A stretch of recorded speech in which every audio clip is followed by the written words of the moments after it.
We're going live, everybody. Simmer down now. Welcome, everybody, to another exciting episode of the Clicks Nation's Comic Book Chronicles. Yeah!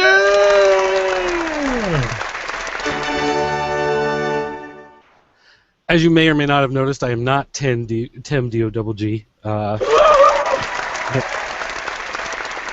You might be oblivious to that fact, and if you are, you got good meth. But for those of you watching, I am Dirt from the Pop Culture Network. I will be running the show tonight. I've got lots of little buttons and different settings and stuff. I've screwed up Tim's entire setup for doing the show. When he comes in, he'll have no idea what's going on because I had to fiddle with everything. Joining us also tonight, we have Roddy Cat. It's me! What's up, everybody? Mr. at Roddy Cat and at News Nerds Need. And he's also got the bit.ly link for the show notes there. Why bit.ly? Why don't you use like Tiny CC or one? You know, I don't know. I don't know. On the spot with no answer. That's I why know, right? Yeah, just like, that's a good question. And man behind the sound effects is Agent_70. What's up, everybody? And we can't just say Agent 70. It has to be Agent_70. Exactly. We'll get like the wrong Twitter account, right? That's right. Well, legal will also come after us too. Do you know who Agent 70 actually is? Like That's a good question. You know what? I should check that out. See? Dirt with the hard hitting off the bat. What is going on? Asking the questions no one has answers to. That's what I do best. Oh man. All right, so I this don't is. think I was gonna say I don't think Twitter allowed me to do Agent 70.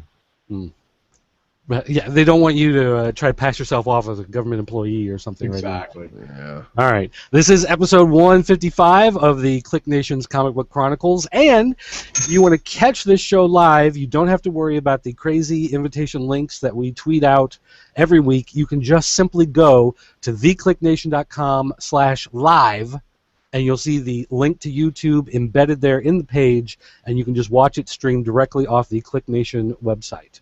So much easier for you guys. That's what we're here for, to make it easy for you. That's right. Yeah. All right, so let's get into the news for this week. First of all, I guess the big thing was the Super Bowl aired every trailer and magical commercial known to man. Did anybody actually watch the game? Yes. Sports. Yeah.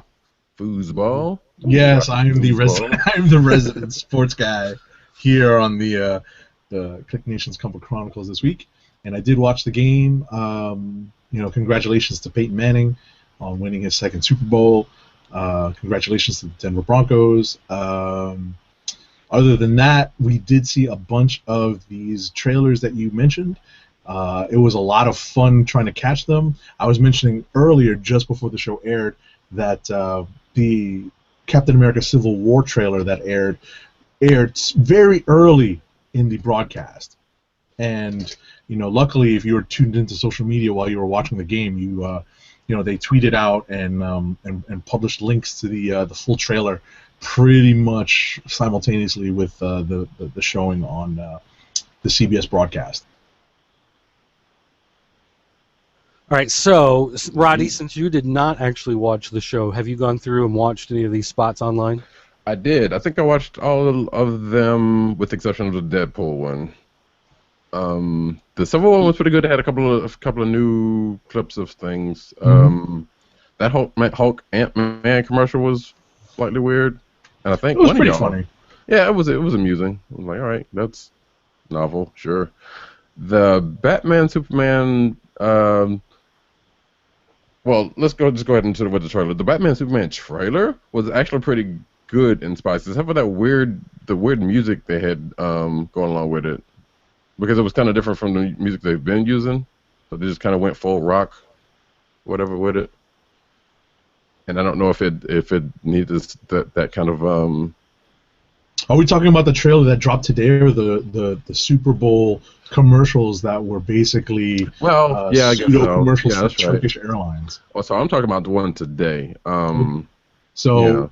What aired during the Super Bowl was kind of a weird pseudo commercial for Turkish. Well, it was a commercial for Turkish Airlines, but the pseudo part was for they were basically like Chamber of Commerce commercials for the city of Metropolis and the city of Gotham and the city of Gotham, and that was the weirdest part, and you kind of had to suspend a little bit of disbelief and just kind of take it in as as an experience and watch the trailer.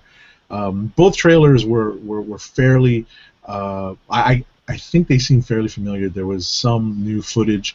A lot of it was narrated. I think the Metropolis one was it narrated by Lex Luthor? It's been a while since I've seen it. I'm sure. He speaks in it, but he doesn't narrate it. Okay. So I'm thinking that's kind of I was going to say that was probably going to be like a product placement type thing. Like you're going to see a version of this in the movies or these in the movies. Mm-hmm. You know, but I can't say that for certain.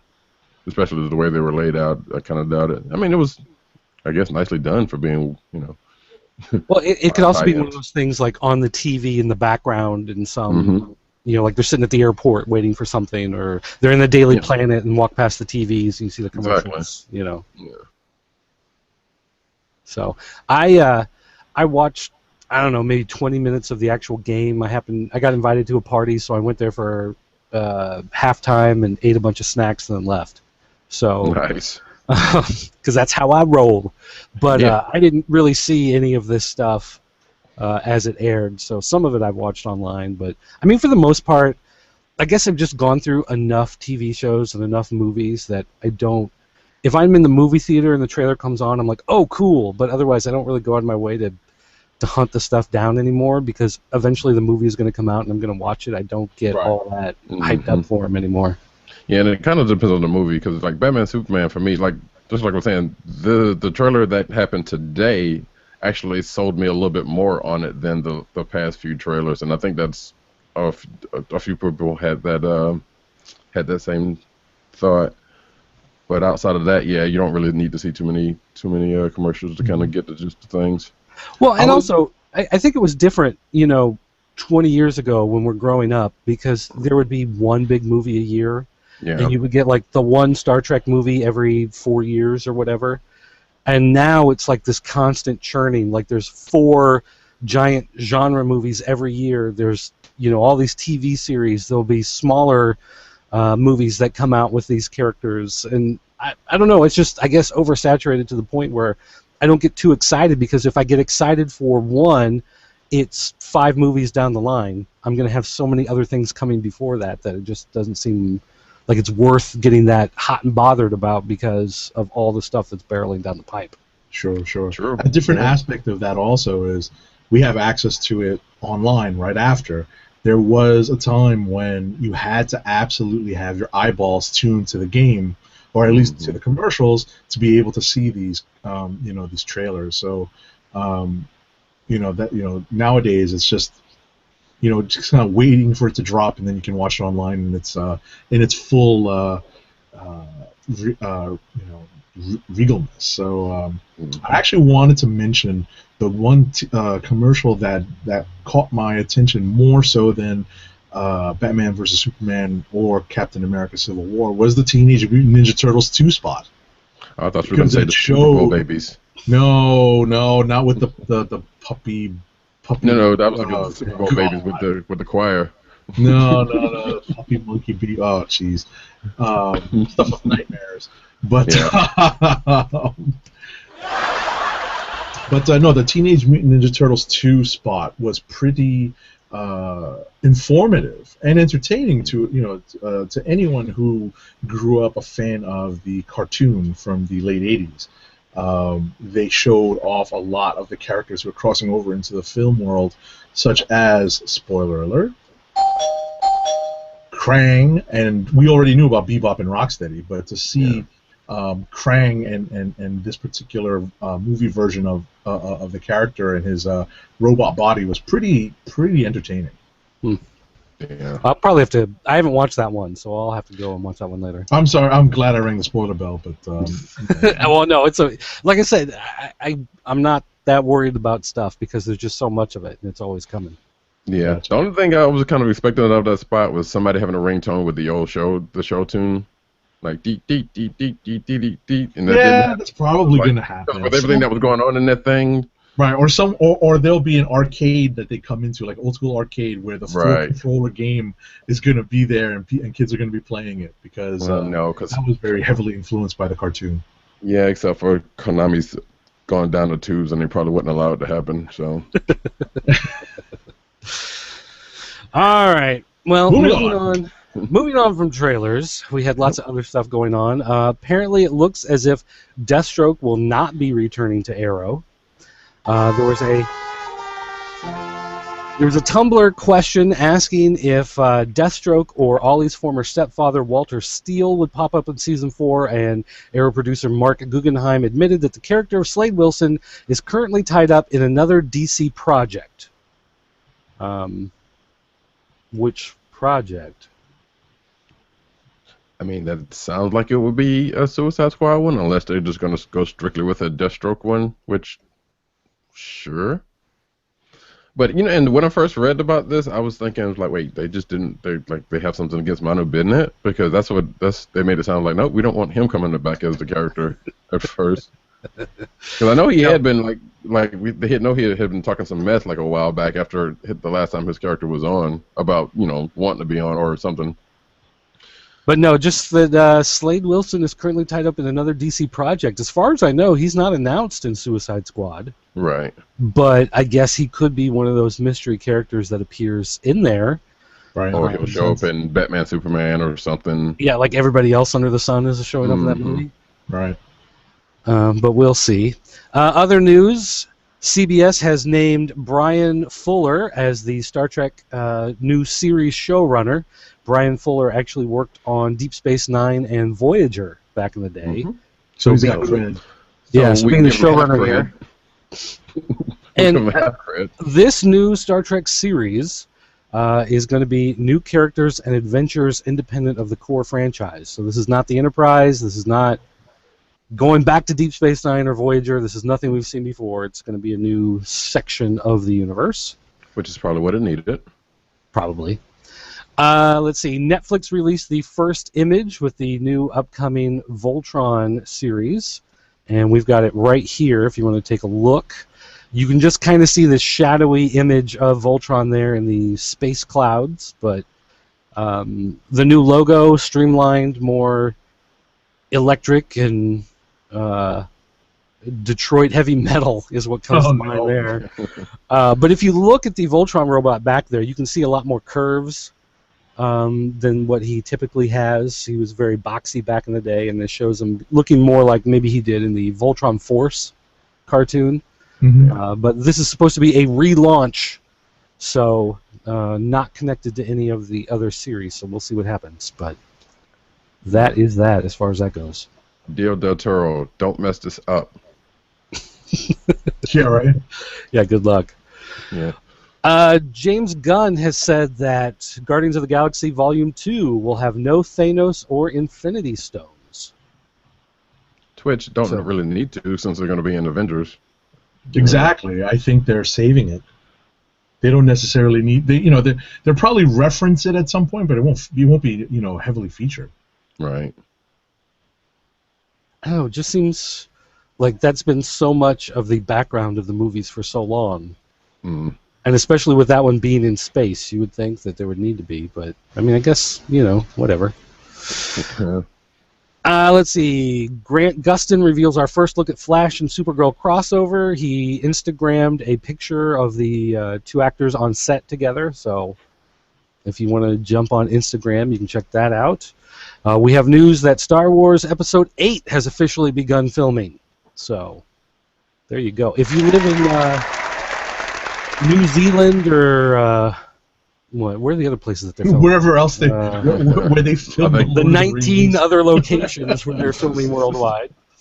You go check that out. Haley Atwell has signed on to another ABC series, which may in fact be putting Agent Carter in danger. So anyone who's a big fan of that show, watch out. Arrow brings back Amy Gumanik as Cupid. Sure. Okay. Sure. Yeah. All right. Yeah. All right. And then the final piece of news here, what Roddy was talking about earlier, is that the final Batman versus Superman trailer did launch today, and we've got a link to superherohype.com where you can check that out.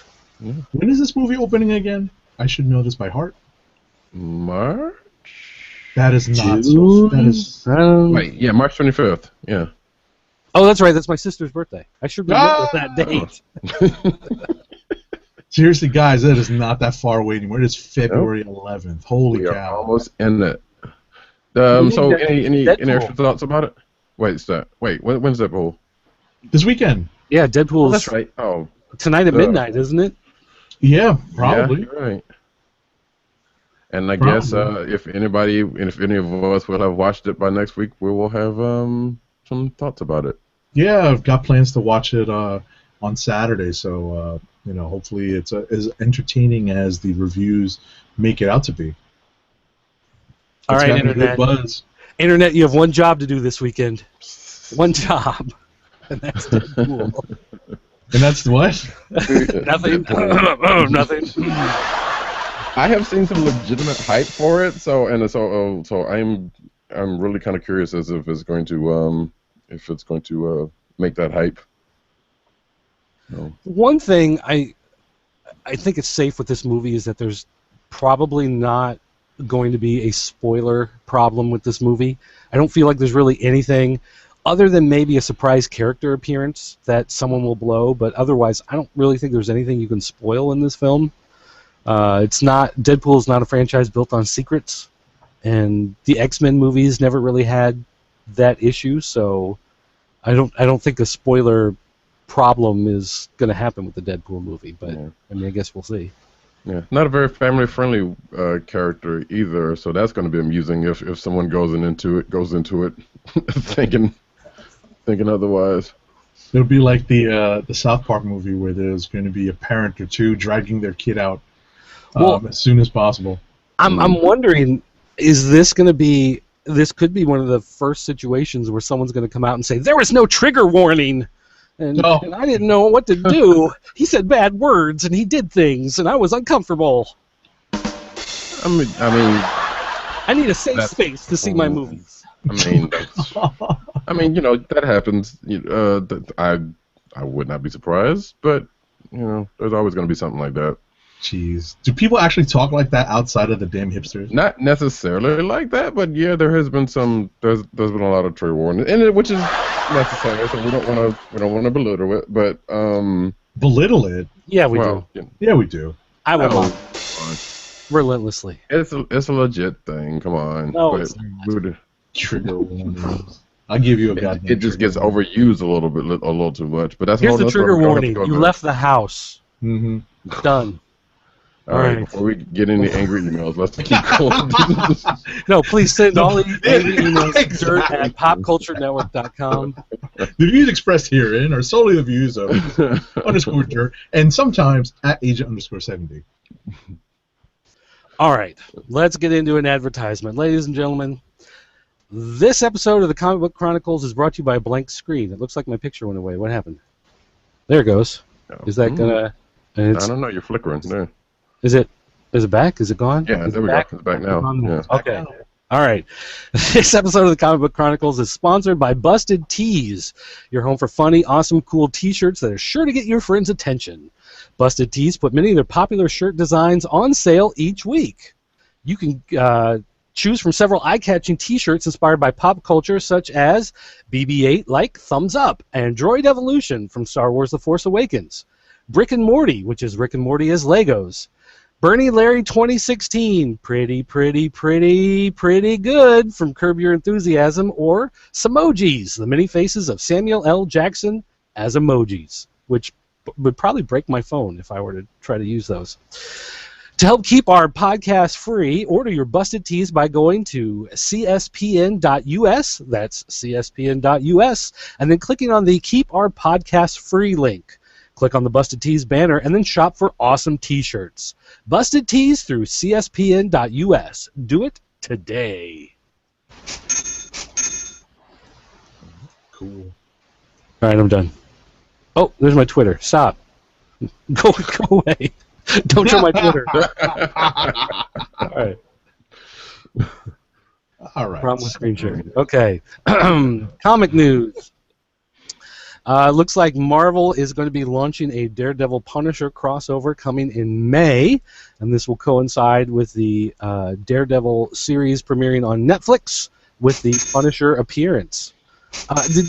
Did either of you guys see the ads for the new season of Daredevil? It has the Punisher logo hidden in the background. Really? You mean print ads or? Yeah, the print ads. I think I did, but it's been a while. It's like a blue full page. Actually, I've got comics sitting here. I should be able to grab one. In this week's books? Yeah. Let me flip through here real quick. Yep, here it is. All right, so we've got this. There's the Daredevil ad, and it shows you all the different cast members that are in the show. Of course, Netflix. But if you look real close, you can see there's the Punisher eyes, the Punisher nose, and the teeth Absolutely. down. So you've got that Punisher logo just hiding in the background there. It's a pretty nice piece of artwork, really. I see it. It is cool. All right. All new Wasp has been revealed. The Alex Ross illustration scheduled to be the cover of May's all-new, all-different Avengers #9 will show the all-new Wasp. Who is she? What is she? And what does she intend to do about Earth's mightiest heroes? All right. Hey, that's what it says. I'm just reading the text here that's on my screen. Kevin Maguire boards Howard the Duck for issue #7. The guy who did Justice League International and formerly known as the Justice League will be doing some work on Howard the Duck #7. Wow. This next story, it just says foreshadowing those Civil War II spoilers, and then it doesn't say anything. What? No, that's because there was more. It's more to see because there was some comic panels in there. There's basically some, I guess, almost spoilerific stuff from Invincible Iron Man 6 that might be foreshadowing some things in Civil War 2.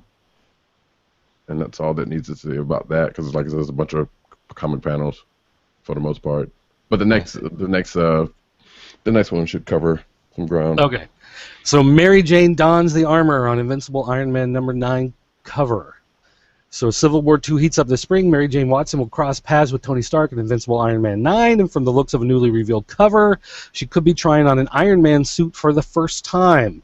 Newsarama unveiled the cover along with the following solicitation text saying Tony and Rhodey are best friends on and off the battlefield, but their friendship is tested in ways it never was before, as the new power players in the Marvel Universe reveal themselves in a bloody and dangerous fashion that threatens everything they stand for. A Civil War II prologue story! Do not kill Rhodey. I will be pissed off if you do that. That's all I'm going to say. And Rhodey was right. I don't even know what's going on in that book yet. I'm sorry. All right, Veronica Fish takes over Archie as the new regular artist. Fiona Staples did the initial 3-issue arc, but apparently she is gone and out of there. So, Veronica Fish. I don't know, who's Veronica Fish? Does it say... I might not have put it in there, but I think it says later on in the article. Sorry, Veronica Fish. Was she related to Abe Vigoda? He was Sorry.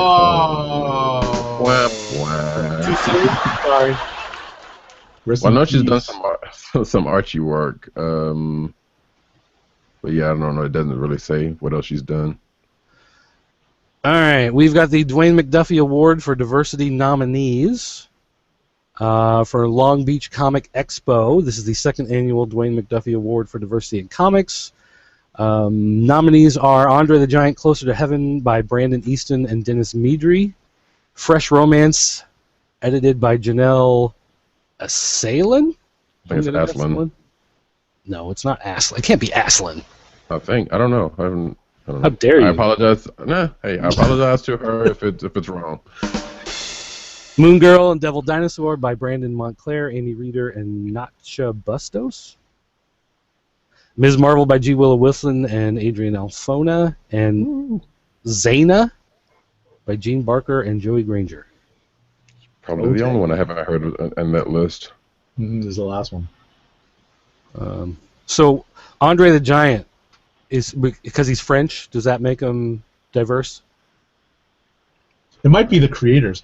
Oh, yeah, because Brandon Eaton's black, so and then Okay. yeah. I thought maybe they count French as like it's Although like a special. Well, maybe they count giant.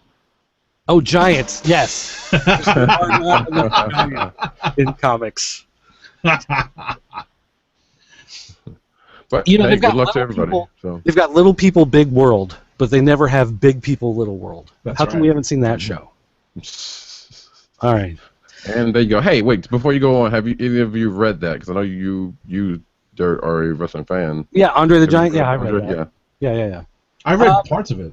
It was good, but it definitely, when it got towards his WWE career, it focused much more on his career and not his personal life. Like, so much of the book was his personal life, his personal life, his Up to personal that life. point. And then it's like, oh, he's wrestling Hulk Hogan, and it's WrestleMania, and it's Survivor Series, and and on with all the wrestling storylines, but he didn't really do much with who he actually was. So that was the only problem I had with it. Otherwise, it was good stuff, especially if you're not familiar with his early years, because he was really big for a long time before No pun intended. WWE. Right. But history gets rewritten, afterwards. Mm. All right, Scott Snyder has confirmed he is leaving Batman with issue 51, but we all know that he's going to Detective. But I guess he didn't say he's going to Detective. He just confirmed he's leaving Batman. Right. Oh, okay. Let's see. Apparently, we're getting some changes in Superman 50 with Superman meeting his pre-Flashpoint version. Right. I think That'd that be was the original solicitation for the story, or at least very early solicits, and now it's been changed so that it wraps up this Savage. What is it? The Vandal Savage storyline? Savage Dawn. Savage Dawn. Okay. So instead of meeting the Superman from Lois and Clark, Right. it's part of that Savage Dawn. I see. Okay, well, I'm fine. I'm not freaking out yet. I'll freak out later. I said yet. Archer and Armstrong introduces a ninja nun for hire. Okay. Debuting in today's A&A, The Adventures of Archer and Armstrong teaser from our friends at Valiant. Our friends at Valiant. That's right. It's none other than What's up, Archer's Valiant? stepsister, Mary Maria, currently serving as the leader of a monastic order of ninja nuns called the Sisters of Perpetual Darkness. Okay, wait. I'm gonna go somewhere.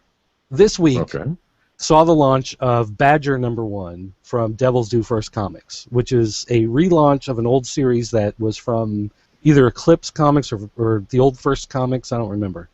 But in Badger, in the original series, they had a character named Sister Twister, who was a butt-kicking nun, who was basically looked like the old mean lady that would run the orphanage, that would beat up Oliver Twist for asking for more porridge. And the penguin from Blues Brothers. Right. Oh no. And she was a butt-kicking machine. And so Ninja Nun for hire being revealed on the same day the Badger comes out. I'm smelling a conspiracy here. I'm going to go out there and say it, that there is some conspiracy going on with ass-kicking women of the Catholic Church. I don't know what it is, but there's something there. I mean, there's a long history of that in movies and whatnot, so sure, All right.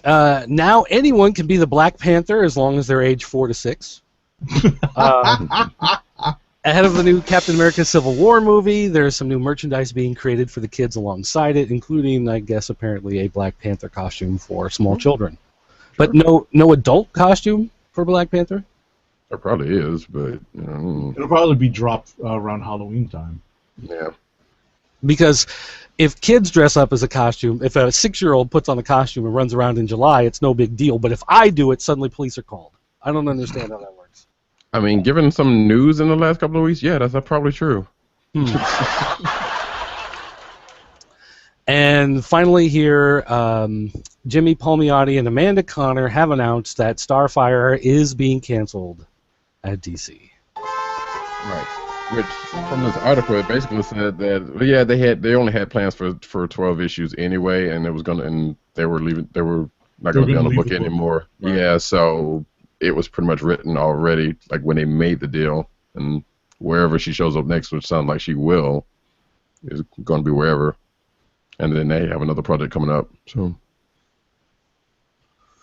All right. Well, Agent 70, it's time for you to do your plug. Alrighty, this is our next ad read for tonight. This is for Amazon.com. Keep our podcast free by shopping at Amazon.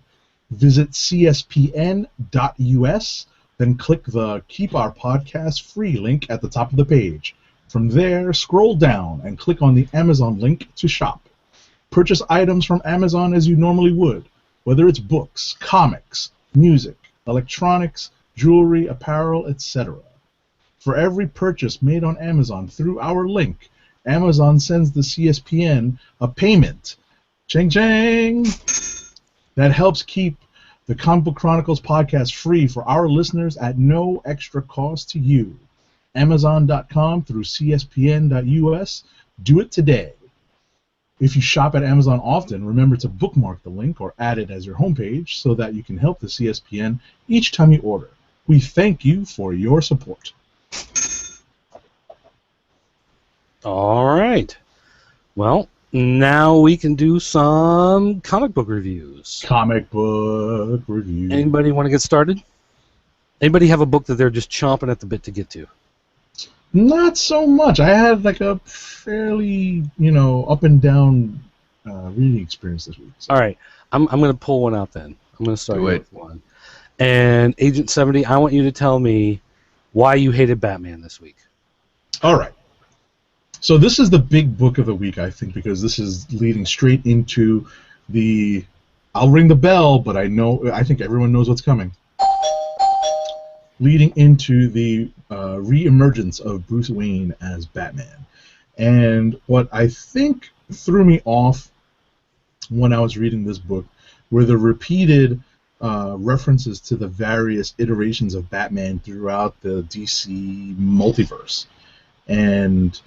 it proved to be more of a distraction than an addition to the book and the reading experience for me. So, that was really the biggest detractor for me, and I really kind of lost a lot of interest in what was happening because I just wanted to flip past that as soon as possible to get to the climax of the story, which we all know. We just know that. This is the end result of this whole storyline, and all this other stuff that was hinted at and just kind of thrown into like a splash page. While I understand it may very well be a reference to something that may happen in the future, or is just another part of the DC multiverse. Especially with the white costume, gold Batman. Ultimately for me, it just proved to be a distraction. I like the depth of the character study of Alfred actually in this because it's been hinted at before, but he actually, spoiler alert, keeps referring to Bruce as his son, and he doesn't want to see him suffer anymore as a father would. So. We get to the point at the end where, Alfred can't do it, and someone else has to come in and do it for him, and what that is push Bruce to the point where he is rebooting himself. See, for me, I liked the story more because it took those crazy stories that we've got in the last couple of years about those random future versions of Batman, and we finally got the reason why they were there to begin with, and because they were part of his psyche, because he had a dream, basically. He had a dream of these future versions of himself throughout history. Or alternate versions of himself. Well, but the idea was that as he would die, and then there would always be a clone, and it would have his memories implanted on it, and then Bruce Wayne would always continue, Batman would always continue. It was the way to make sure that there was always a Batman, the legacy kept going. Mm-hmm. And because this issue was the breaking down of his psyche, rebooting his psyche, going to where he had those visions and following through with that part of the story, suddenly all of those weird offshoot, I don't remember if they were like Future's End or if they were in the annual or where they popped up, but I remember them popping up in weird places, and it just seemed like funky filler stuff that didn't have any reason to be there. Mm-hmm. Suddenly it was part of the story. Like suddenly that was part of the reason why we're where we're at today, is because of that weird funky stuff that we saw before that didn't seem to have any purpose. Is this Snyder mumbo jumbo? I think it is, but I think that makes it awesome. I mean, maybe it's because I haven't been following Batman as closely as you have to pick up on that particular aspect of the story, because I did not know that what I guess in my mind started as an aspect of the Batman Beyond cartoon.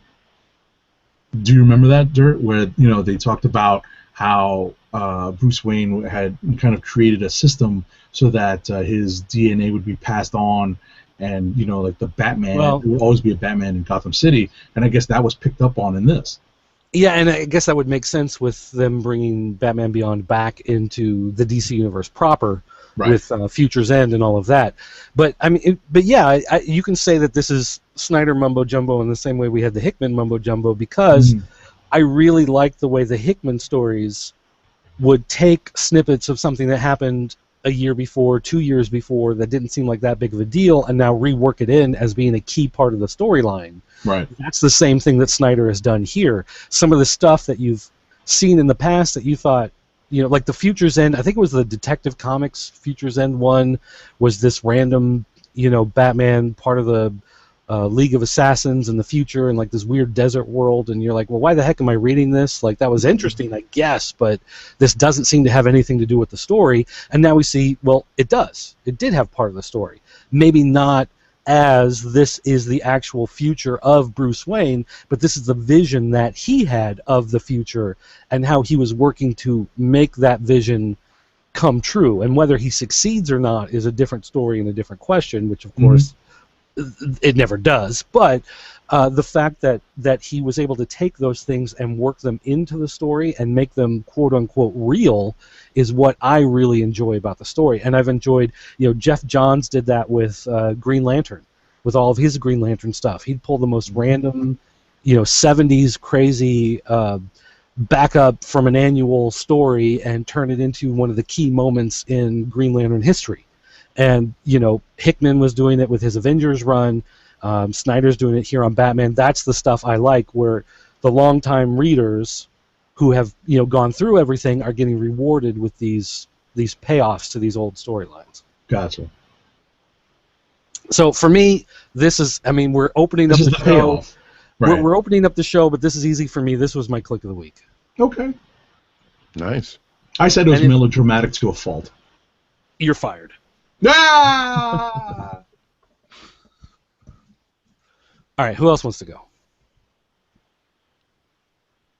Anyone? Bueller? Well, you got any more? You want to stick to DC or? Sure. Whatever. Do you have another DC book that you read this week? I don't have any DC books actually, but all I have is Batman 49. Okay, well, I know Tim has something on. Yeah, he's got a couple. Suicide Squad and Red Hood Arsenal. Yeah, didn't really say that much about him. But new Suicide Squad number 17, he said that the art was a highlight for him. And Red Hood Arsenal number 9. Yeah, Red Hood Arsenal number 9. Yeah, he notes that they changed the colorist, and he could tell frowny face.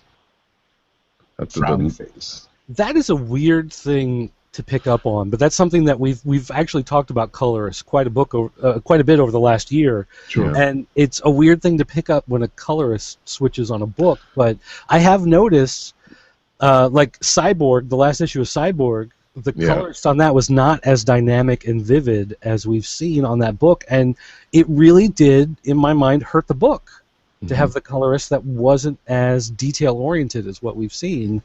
I did feel it kind of took away, and I don't know if color is colorist the new big thing that in the comic book industry. I was going to say, as long as it's not changed for the sake of the story.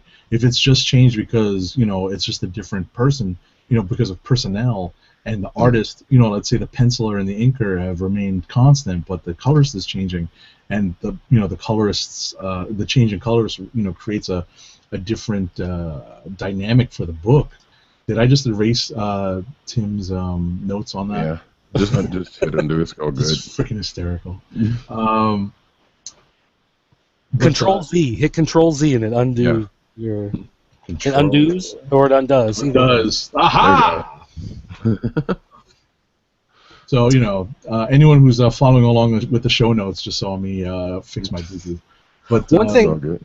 Oh, go ahead. No, I was just gonna say, ultimately, I think the point that we've been emphasizing is that coloring as it's developed under the computer coloring age has really gotten to influence the look of the art, and the depth and the quality of it. So, we've come to appreciate it more.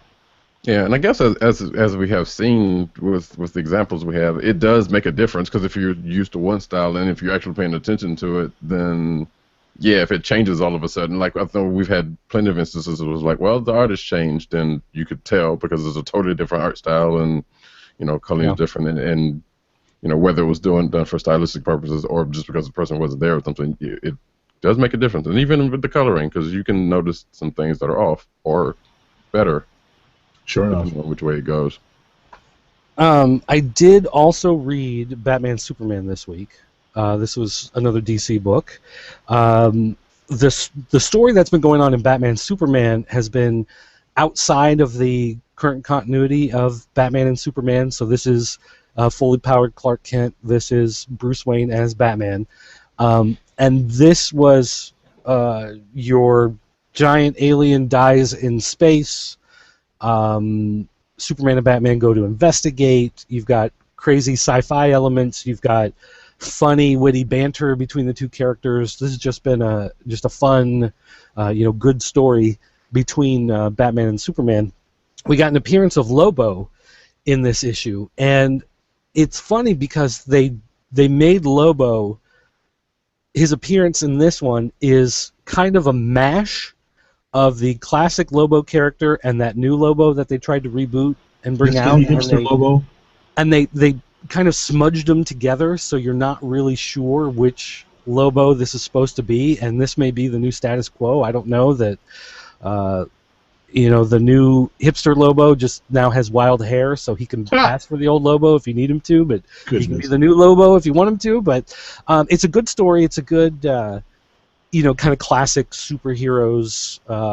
This is one of those stories where you see Batman is the smartest guy in the room. Superman is, the most powerful being in the universe, but he has his limitations. And I really like the story that they've got going. But it's worth pointing out that we have more awesome Neil Adams variant covers, and these are recreations of some of his most famous classic covers for these new books. And the one for Batman and Robin is showing Batman Superman, or for Batman Superman is showing Robin as being Batman's junkie sidekick, like we got in the Green Arrow, Flash. Yeah, so I love this cover. I just love. No, Green Arrow, Green Lantern. I mean. Yeah. Green Arrow, Green Lantern was with Speedy. Was it Speedy? Correct. Who was the junkie? Yeah. So we got that. There was also one with the Batman book. Yeah, it was a riff on Deadman. There's a Deadman image. I actually picked that one up this week, physical copy. So it's it's pretty apropos to what's happening in the story.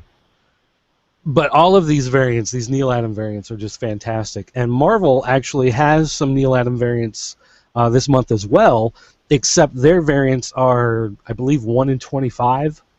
So you have to order 25 copies to get one Neil Adams variant, whereas the DC ones were just open to order. So if your store wanted to order 50 copies of the Batman Neil Adams variant and none of the regular covers, they could have done that. So these are much easier to find than the Marvel ones.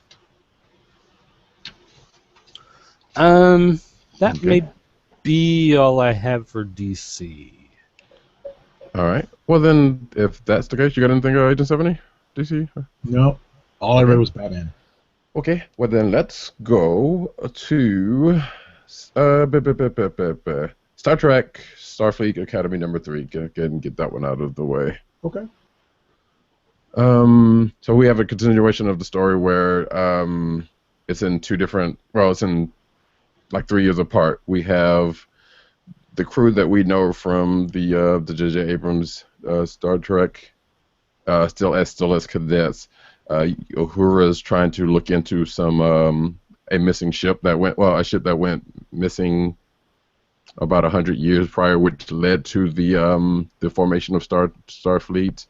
And then on the other side of that, we also have a competition 3 years later with some cadets, including one named Talon, a Vulcan named Talon, who's in this competition between, I guess, rival academies like the Vulcan Academy, the Andorians, blah, blah, blah, everybody else. As far as the Talon part of the story is, everybody on the team is doing all right with the exception of Talon, who does well, but she was kind of distracted because she's also kind of torn, but she's saying she's wanting to go to New Vulcan after the conversation is over because she feels like she needs to be, with the remnants of her people. And at the same time, she doesn't seem like she's a fit for Starfleet, and we get a little bit of backstory into why she's there in the first place, and also more into why she wants to go home. And that part of the story ends with them kind of have a group project to do where they have to go out into space in a shuttle for some reason. We don't know why, but I'm sure that will come out next issue. On the Uhura part, she's still digging into what's going on. She finds her and Kirk break into a classified section, which is kind of funny because it's like Uhura meets up with this one guard, gets caught by this one guard, and then starts trying to make something up. And then Kirk comes along and says, "Hey, how you doing? We need to use a terminal." And the guard's like, "All right, sure, Jimmy." Because he knows pretty much everybody in Starfleet or whatever. He's cool with everybody. So Uhura gets in her idea to where she wants to, everybody needs to know about what happened to the ship, because the ship that in question was in some kind of anomaly that it couldn't get out of, and there was a mutiny on the ship by one of the crew. And Uhura wants to let this be known. So what happens is she ends up going to, I guess, Starfleet Council, whoever it was, and they talk about, hey, they don't want this out because one of the crew members was the son of one of the founding admirals or something like that. And that was the person who was bringing about the mutiny, which would put a blight on Starfleet's, history.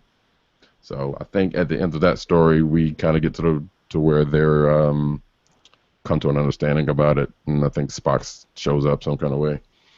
But outside of that, it was a pretty good read. Like I said, I don't know if it's going to have any reaching outcomes with any movies coming out, or if anything's going to come to the other book, I guess, later on, because it seems like they're kind of setting this up for something, but I'm not sure what. Or it just could be a one-off story. Who knows? What was okay? Yeah, and I did read. I read 1 and 2, and then I got about halfway through 3 before the show tonight. I didn't get a chance to finish it. But the one thing that struck me is that the artwork in this is so it's so simplified compared to what we get in the regular Star Trek books. This feels much simpler and much. I don't even know how to put it beyond that. It's just more like kid friendly. It almost looks like a cartoon. I guess is the easiest way to say that. It's cartoony. Yeah. Like if it was an all ages book, it would fit right in. Ah, that's right, exactly. But at the same time, Kirk looks like Kirk, and Uhura looks like Chris Pine Kirk. Yes, the likenesses are still there. Every character looks like the actor or actress in the movie, so you don't lose any of that feeling like you're actually looking at these people from the movie, but it is a much more simplified, almost like the original animated series that they did, after the TV show was canceled. I don't know if there's some correlation there, if that's what they were going for, or if that's just kind of like this happy coincidence that happened with this artist. But it just, to me, it's very interesting how different it looks, and yet it still feels, familiar and feels connected. Right. I didn't even think about TES. You're right. Huh. Huh. Okay. All right then. All right, what else we got? Let's see. Real quick. Oh, Shaft, Imitation of Life. You damn right. This is a potential click of the week. Nice. It takes place. I want to say it takes place after the last arc of the Shaft book, but I don't remember. It's been a while since I don't remember the exacts of that one. But it does takes place a couple of months after Shaft finds the daughter of this kind of big shot in Harlem, or wherever he is at this point, because it doesn't necessarily say Harlem, but you can kind of pretty much that's where he worked out of. He was laying low for a while, but now he's started taking cases again to kind of get back into the world after that case wrapped up. He's taken another case involving, and you have to consider this. This was around 1970s time, involving some parents trying to find their son who left them because supposedly, as we initially get, was neglecting them and whatnot. But what it comes to find out is he was gay, and at the time that was something you didn't really talk about at the time, and nobody else would take the case. So so for some reason, Shaft decided to take it, and even though he felt he shouldn't, but he being a good guy. Then he does that. He goes for some leads. He goes to this one bar in a spot and answers some people. Finds this one guy who's seen the kid they're looking for, and then they go to the other place where they were going to try to find the kid, and then they get into a alley fight with some people because and the bar they were just in was a gay bar, so the people that attacked them were pretty much bigots.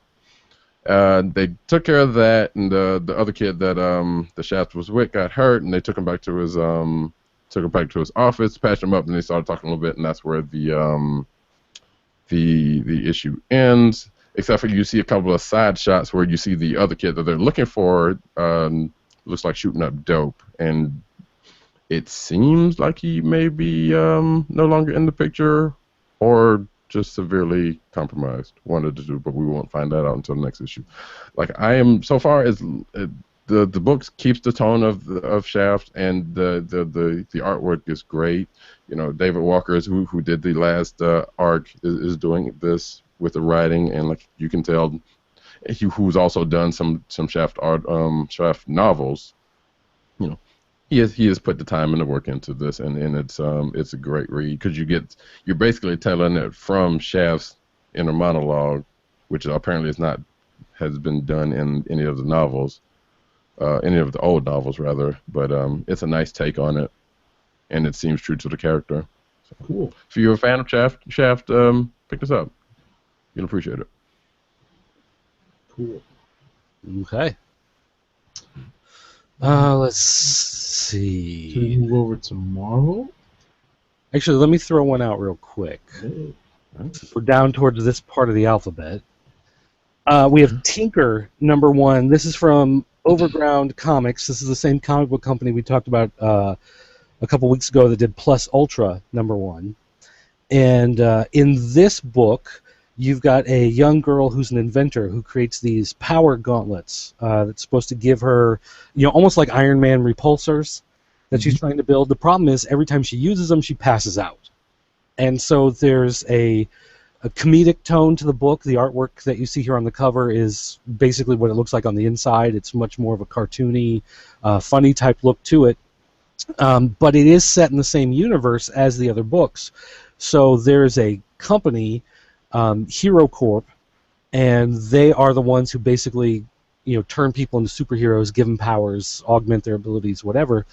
And she is too young to go through the process, so she is trying to create her own weapons to be her own superhero, and somehow she stumbles into some sort of underground people trying to be their own heroes without going through this corporation, whatever. So it's set in the same universe. It ties into the other books that have come out from this company, but it's a much lighter book. It is geared more towards younger readers. It's got a good premise to it. The artwork is fun to look at. So it's another good book that's come out of this company that's worth taking a look at if you're interested in checking out this new universe of characters. Cool. All right. All right, let's go to Marvel. Yeah, let's. Who read some Marvel books? I read some Marvel books. Let's go alphabetically. What's the first one you read? Alphabetically. Oh, that would probably be Darth Vader then. So Darth Vader number 16. Is it 16? Yeah. It is. Yeah. 16 it is. I'll fix my notes. Start of a new arc. Hey, you remember that planet that was brought up and created in the Star Wars? Darth Vader's annual. Well, I sure do. Well, we revisited here in this book. Yay! Darth Vader. So basically, the Emperor tasks Vader to go to this planet, and actually, I'm not sure because it was. Well, I guess you're basically saying, "Hey, look, they're slipping up, so we need to get them back on track again." So you go and taking care of things. And there's also some kind of, some kind of. There's like a small insurrection rebellion or something. going Yeah, on. there we go. An insurrection. Insurrection's a good word. Yeah. Yeah. Mm-hmm. So, and Vader is sent there to kind of crush that also, because the queen that was installed is widely known to be an Empire's pawn, and she's trying to keep faith in front of her people, and Vader's coming in here like, no, you're gonna do what we're gonna say. All the while, and it's just how it's going to be. Yeah, basically. And it's like, well, we're going to go over here and take care of and crush these rebels. You do what you got to do. And then she has to come along because apparently her sister, who was the head of the War Department or whatever, is dead because Vader had him killed, and her father, who was the king. So she has to go because she has to fill the queen has to fill up all the roles that was that her family was taken care of because of this. So that's why we find her, talking with Vader or trying to plead with Vader. They're attacking the rebels, and the place where they're held up apparently is it's not sacred, but it's some old place, some ancient place. It's like an ancient mining colony platform thing that's been there for hundreds of years. Exactly, but not anymore because Vader had it destroyed because apparently one of the people that was with Vader had planted some explosives, and the explosive went off, and that was a big oopsie because apparently the charge was too strong than what they needed, and the place got destroyed. So, I'm trying to remember something else happened. Well, I liked the issue, but I felt like it was mostly set up for this new arc. Right. Yep. And you have the hunt for Dr. Afra. He's that's what it was. Bounty hunters to track her down, and so she got captured. She got captured by the right. Right. So Vader's sending some bounty hunters to go and get her or kill her, one of the two, at the end of the book. And so I enjoyed it overall, but it felt like, this is a lot of setup for what's going to happen in the future. It didn't feel like it was necessarily, a lot that happened that was key in this particular issue, but it was still fun to read. Well, it definitely reads like the first issue in a much longer story because they introduce it as such, and the story title is the Shu Torun War. So that's not something you expect to be wrapped up in a single issue. Yeah, I was reading this on digital, and I just flipped through it, the physical copy that I bought, and saw this, and I couldn't help but go dun dun dun dun dun. Dun. Good job. I always wonder, when they do something like that, are they taking away story pages in order to put those 2 pages of text on there, or is that do we get 2 bonus pages? So right. Did it count as 1 page? Yeah, I was about to say we have to go through and do a page count. Because we might have just gotten, we just got ripped off of 50 cents in our book there. But I suspect, you know what? Even if they did take away a couple of pages, there wasn't much about the story that would have, I don't think would have made it any better by adding 2 pages.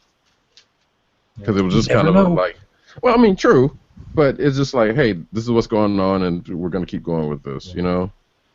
Shout out again, I wanted to note, because I think we always do, shout out again to Sal LaRocca, who continues to churn out quality art on this book, makes it, the most consistent Star Wars read out there. And by the way, for the people on audio, the page I was holding up was a 2-page with the title of the arc, as Agent 70 was mentioning. Yeah, I guess we do have to kind of remember that there are people listening to the audio only. But hey, that's what you get. You got to come watch the live show. Don't just listen to the podcast. Check out the video. Exactly. Be on YouTube. That's right. It's good stuff. It's archived. Yeah. All right. But that's pretty much it. That is it for Vader. All right. So no one for Agents of S.H.I.E.L.D., all new, all different Avengers, all new Hawkeye? I read all new, all different Avengers. I'll speak very quickly on it. In this issue, it's more of a continuation of what the overall story in this book is, which is developing the dynamic between the current version of the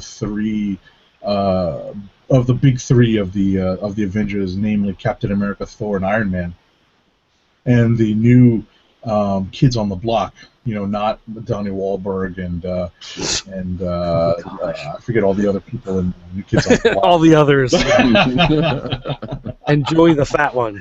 Oh no, I don't know. I don't think that's the right group. But is it the right? But anyway, what oh no, God, it's always a Pandora's box around here. But between the big three and the rookies, we'll call them, Ms. Marvel, Miles Morales, Spider-Man, and Nova. So we open with a pretty amusing scene of fan fiction being written by Kamala Khan. But what we see developing in the story is more of what Wade is trying to develop as like a mystery. Within the first few story arcs of all new, all different Avengers, which is that Vision is not what he seems, or is not what we presume him to be, and he may very well be a subversive aspect, a character in the story. We have a pretty perfunctory scene against was it Equinox? I don't recall this character at all. But they pluck this particular character out of thin air, and they tease the appearance of one of the classic Avengers villains who we last saw in Uncanny Inhumans, and that is namely Kang the Conqueror. There's a tease of that, and we have a cliffhanger of a last page involving the new Thor. So this was, this basically read as the next chapter in the saga of this iteration of the Avengers. Definitely not new reader friendly, because I think you do need to have read or be familiar with what the current status quo is of the Avengers before reading this to be comfortable with the story and reading this from front to back. So, question: does the cover has any significance to the insides? Yes. Okay. Ooh. Where's the drama? There we go. All right. Did anyone read Black Knight number 4? I've got it. I just didn't get to it in time. Right. I won't spoil too much. I think it has been announced that Black Knight is coming to an end with issue number 5. Yes. Yep. So this is the penultimate issue, and it definitely did not read as such. Frank Thierry did not, I don't believe, develop this particular story arc to end in 5 issues. To end with the next issue. We have some weird developments in this portion of Weird World between the Uncanny Avengers and New Avalon. Basically, Dane Whitman. The story is that Dane Whitman has made his way to Weird World and has created a new Avalon there, and has taken over a portion of Weird World and conquered a portion of it and created his own little fiefdom. The Uncanny Avengers have come to take him in because he's committed some atrocities that were detailed in the first few issues. And now what we have here is something of a bargain is struck between the forces of New Avalon and the Uncanny Avengers to kind of help treat the psychoses that Dane Whitman seems to be experiencing, and that is the key. The key part of the story where we leave, where we find ourselves at the end of the story with this bargain that's been struck, and it involves, spoiler alert, separating the Black Knight from his ebony blade.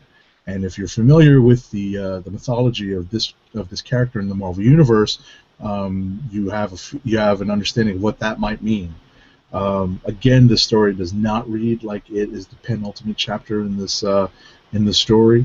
So it kind of sucks that Thierry's book and his run on the Black Knight is coming to a premature end. But ultimately, I think we all agree that the Weird World push is kind of out of left field. I know you guys aren't sports guys, but that I think we know what that left means. field. I don't get that. Is that a soccer reference? Anyway, let's say it's coming a bit out of nowhere. So this is one casualty of the Weird World push. Have we gotten any news of an appearance of the Black Knight after this? Do we have him showing up in solicits for Uncanny Avengers or anything? Or Weird World, for that matter? I'm sorry? In terms of Black Knight? Yeah. Like, he's going to show up anywhere after this. I am not 100% sure. I have not seen, but Weird World is still ongoing. It has its own ongoing still. Yeah. I don't know. It's just, like you said, Weird World, this push for Weird World came out of nowhere, and it's in all these different books. And Black Knight, I never planned on reading. It just was sitting there with no one reading it, so I went ahead and read it, and I enjoyed it a lot more than I thought I would. So I'm sad to see it go, but I understand that I'm probably one of the 25 people that buy Black Knight. Yes. Yeah, so the select few. it is what it is. All right. Yeah. So I think Dirt mentioned that he also read Old Man Logan #2 this week. It did. What That's did you think? Way down at the end of the alphabet. Now I got to. All right, fine. There we go. fine. No, I found it. I got it. All right. I was like, fine. All right. All the way through the end of the books here, there is Old Man Logan. This was actually a contender for Click of the Week for me. Nice. I love this book. I really do. The violence in this book is so heartwarming for me. It makes it so lovable. Again, we've got brilliant artwork here. Andrea Sorrentino. Yes, thank you. The artwork in this is so good, and it goes beyond just the things that we spotlighted before. Where wherever there's violence, the lighting changes. The artwork has this scratchy, kind of dirty feel to it, which fits a character like Old Man Logan. But there's a lot of other stuff going on the page that Sorrentino brings to the table, especially like the opening page where you've got this. You have this visual effect of it scrolling down past a full moon, and you've got the dialogue going, and it makes sense when you get to the bottom panel of why it's laid out this way. Mm-hmm. You've got cows. There are cows in this story. I won't explain to you how or why. It's very Twister. But it's very Twister. But there's a page where all of the panels are insets in cow shapes. Yeah. Which is that's one of those things that you would never expect to see, but as soon as you see it, you're like, "Oh, that is cool." Mm-hmm. Like that is a lot of extra thought that goes into the artwork on this book. And laying out that particular page of panels, yeah. Yeah. So I once again, I just really have to just say how much I enjoy the artwork, but the story as well. Old Man Logan is trying to stop his future from happening. And in his future, Bruce Banner was like the key bad guy of his area. His offspring were allowed to run wild, and they were the ones that basically terrorized everybody. So he feels he has to destroy Bruce Banner in order to keep that timeline from becoming real. And so when he sees the Incredible Hulk, he goes in for an attack on Hulk, only to find out that, of course, now, surprise, Bruce Banner is not the Hulk these days. It is Amadeus Cho. And I love the way that Lemire writes this fight where you get what's going through Logan's head, and Logan is basically explaining why he's doing his different attacks.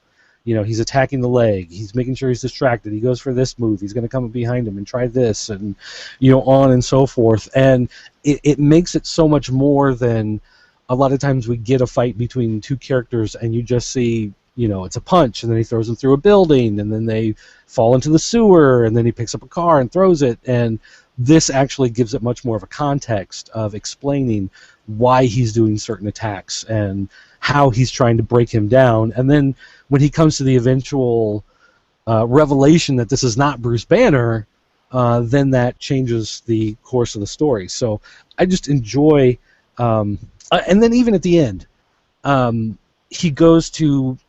I'm trying not to spoil here, but he goes to meet an old friend, and he does... Especially if you're familiar with the original Old Man Logan story.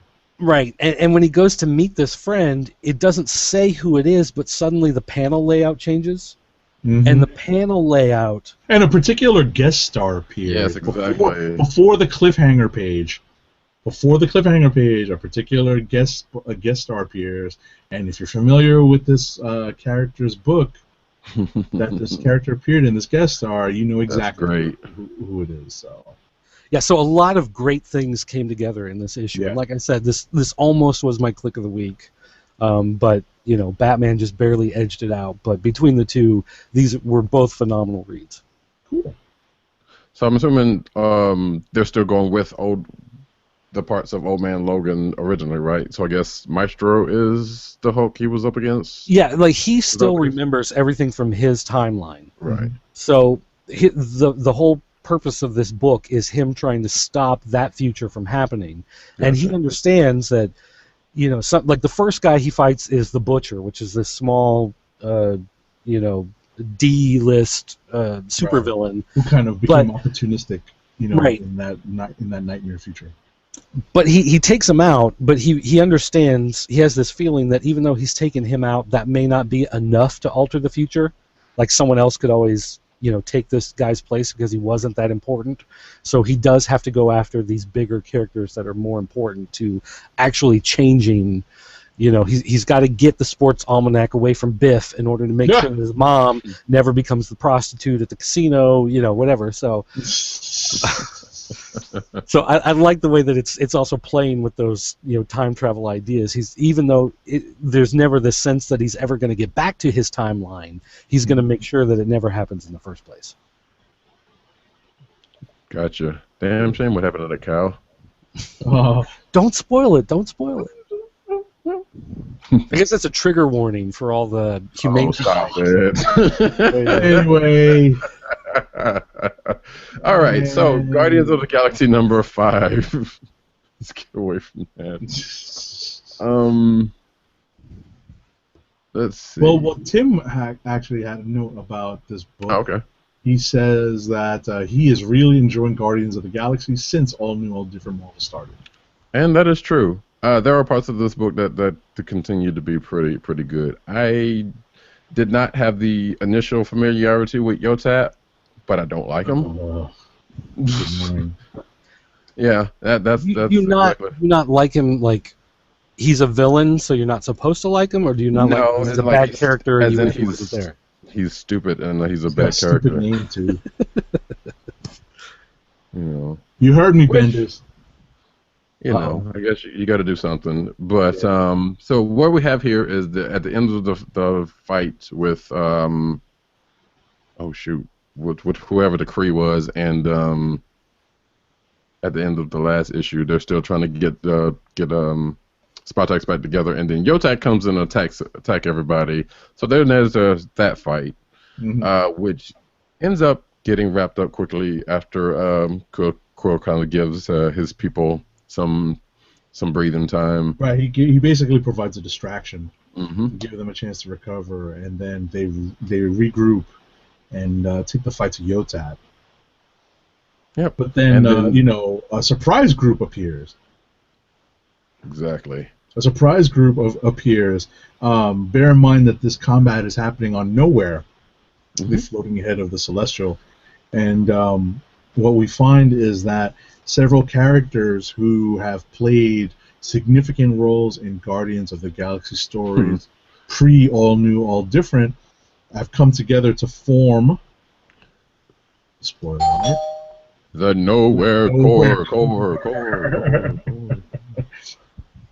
No, I'm not familiar with the character whose gauntlets are glowing.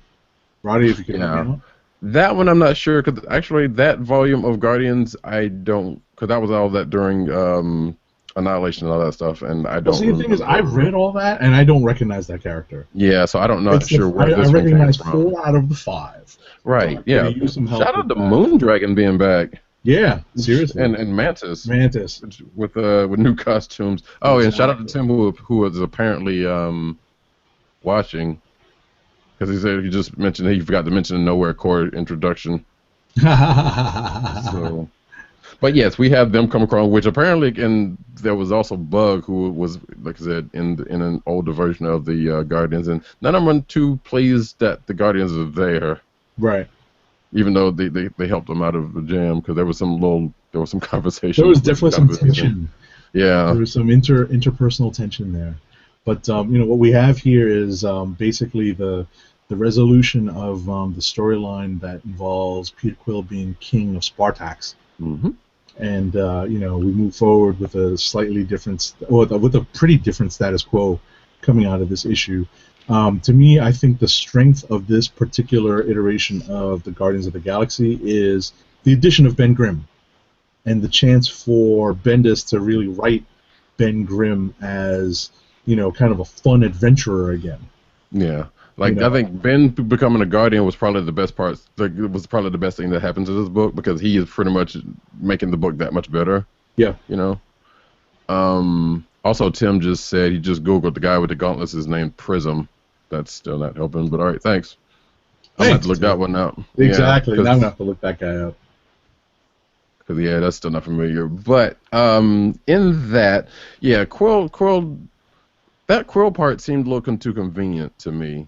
Because it was like the council, basically the council that's around him is blaming him for everything that has happened, which he had nothing to do with. Mm-hmm. The attack by the Kree, I think her name's Hala, I can't remember, previously.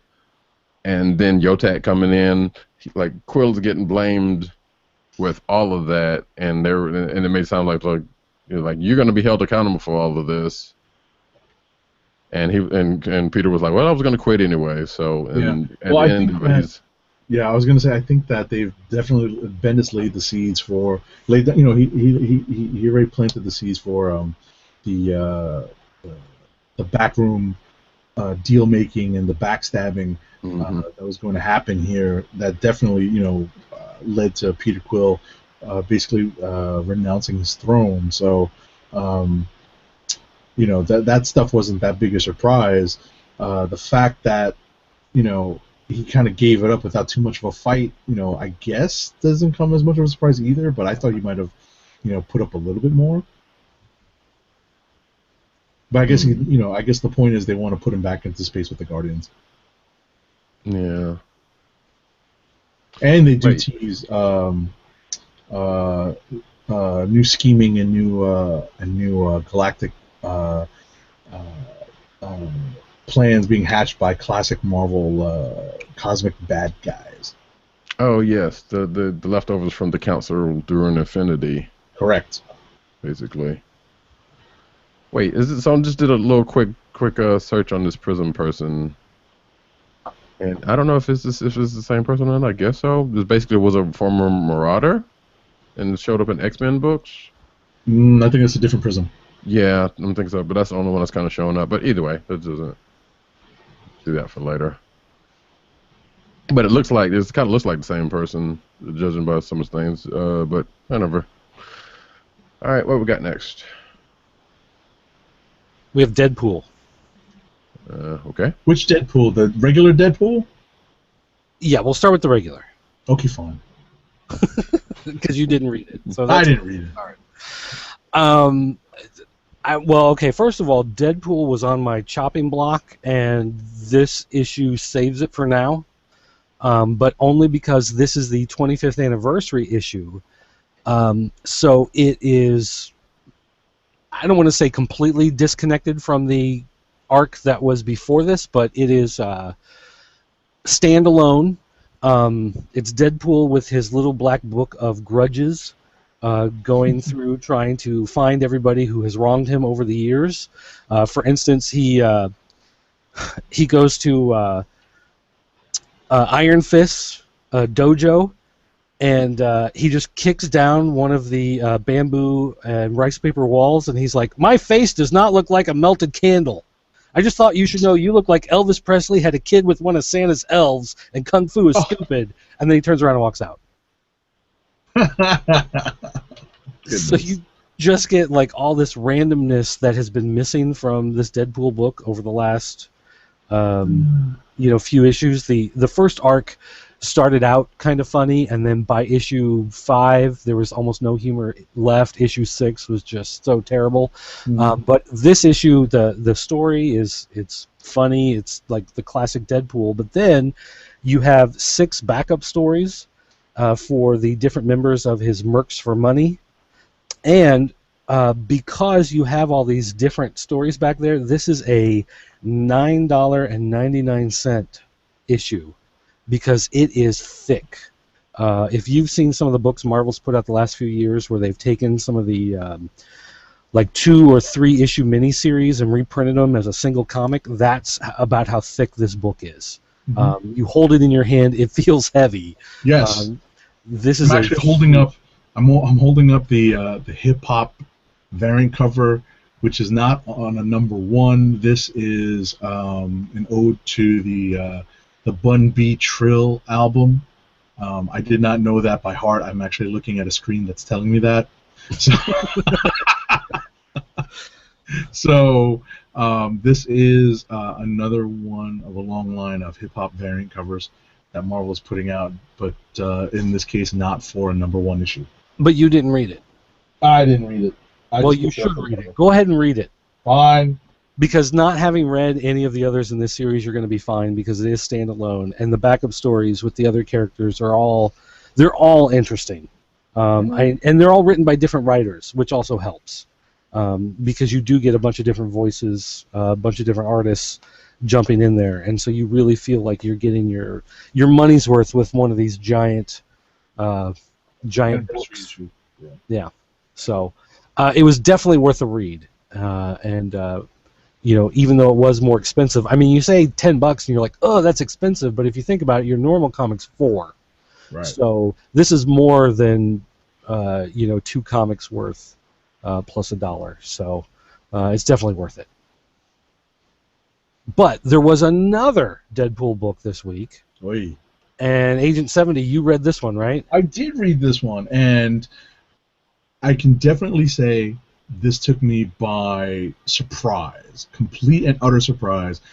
If I go back into the archives, audio or video, I definitely said online on the show that I was going to get the first issue of Spider-Man Deadpool because the hip-hop cover was the ode to Eric B. and Rakim's classic, seminal hip-hop album, Paid in Full. Now we have issue number 2 of Spider-Man Deadpool, and I am absolutely shocked by the fact that I am enjoying the story, that it is absolutely well written. I was just completely surprised by how much I enjoyed reading this. I was flipping it, shout out to Joe Kelly, Ed McGuinness's art is is definitely serviceable, and at points it's pretty good. Well, listen, it's serviceable. It's that's like the most neutral thing I can say about it, right? So ultimately, there's a couple of really cool things that come up in this. Deadpool has a number of moments to shine. Miles Morales makes an appearance in here, and Deadpool kind of says what a lot of us are thinking when Miles first appears in this book. It's still very, very funny and very well done. Dirk, did you? I mean, coming from a different perspective, what did you think of this book? Well, I loved the first issue when it came out, so I was a huge fan of it, and considering how much humor was missing from the regular Deadpool series, Spider-Man Deadpool 1 just blew me away with how good it actually was, how funny it actually was.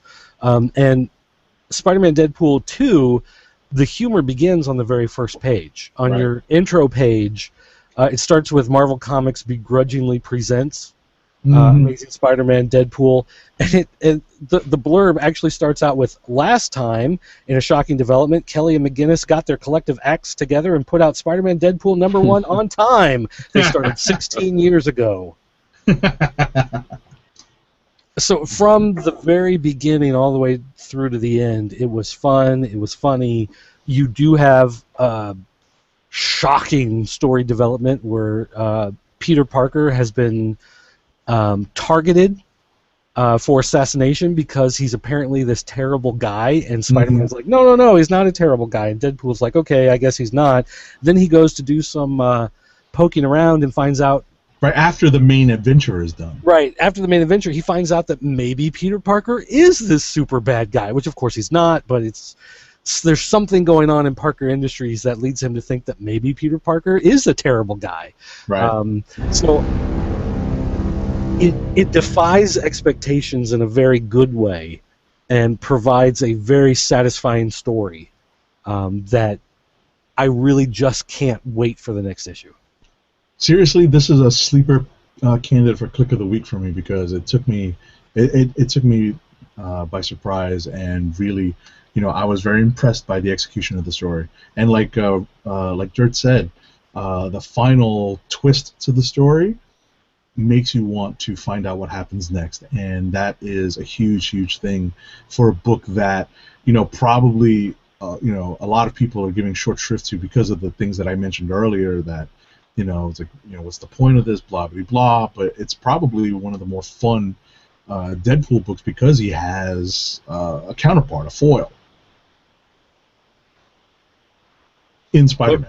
But Roddy refuses to read it. Fine. I'm skimming through it.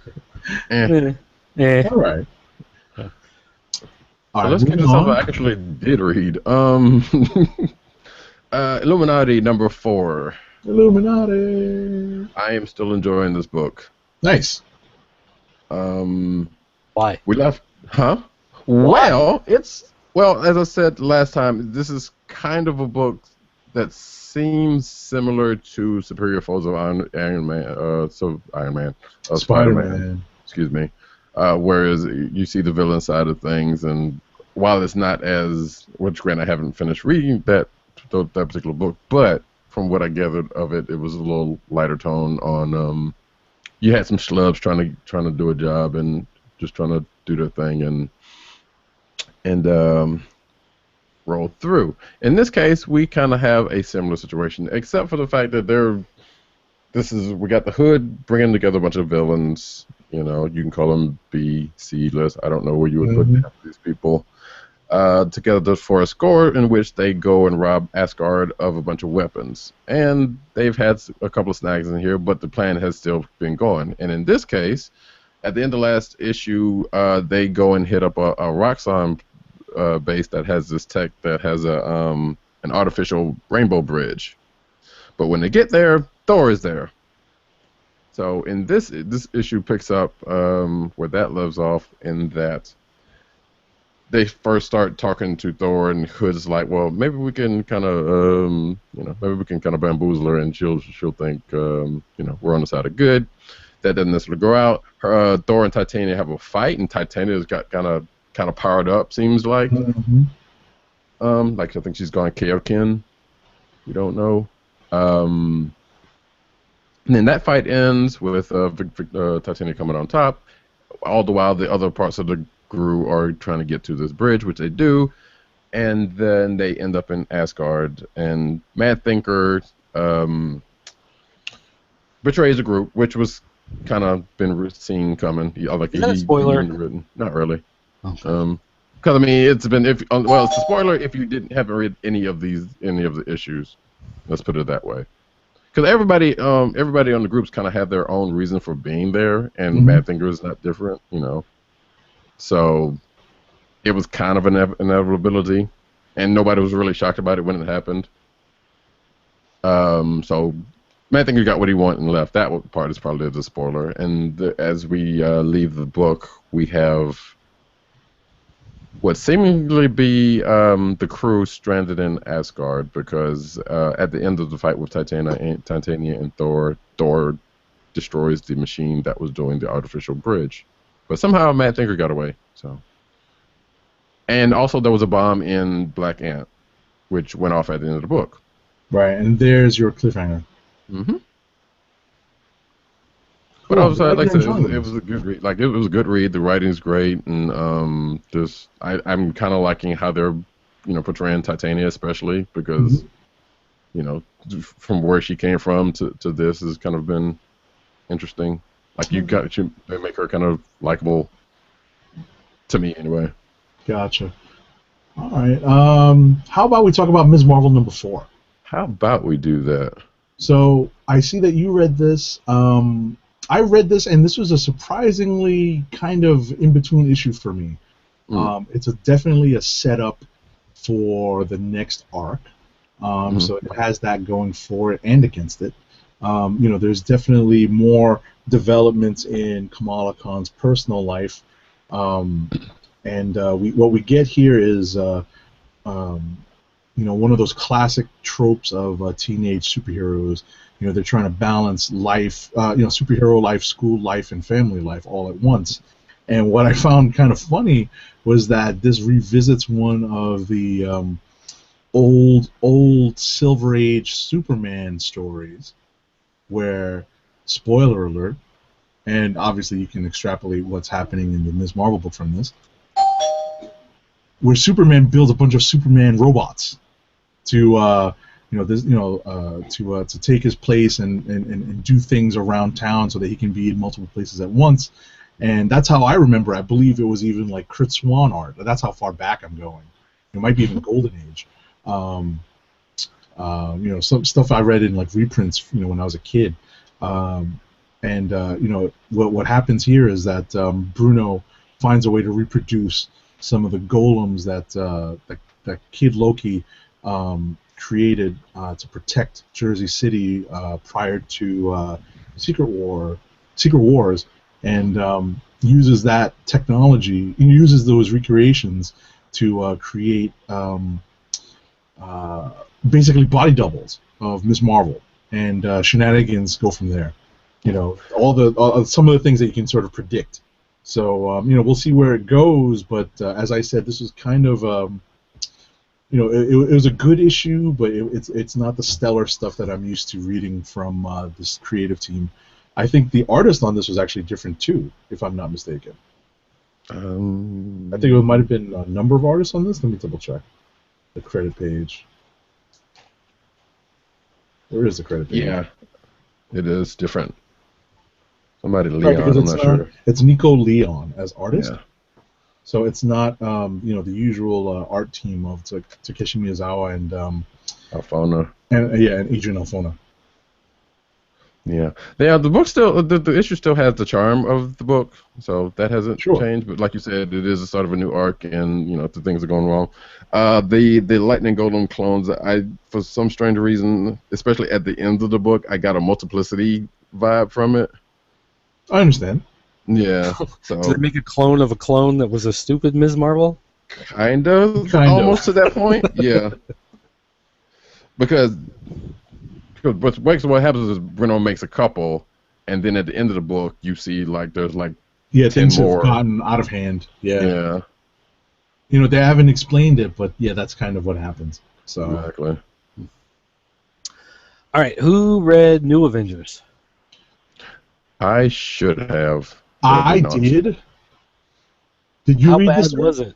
No, I don't read. Oh, Okay.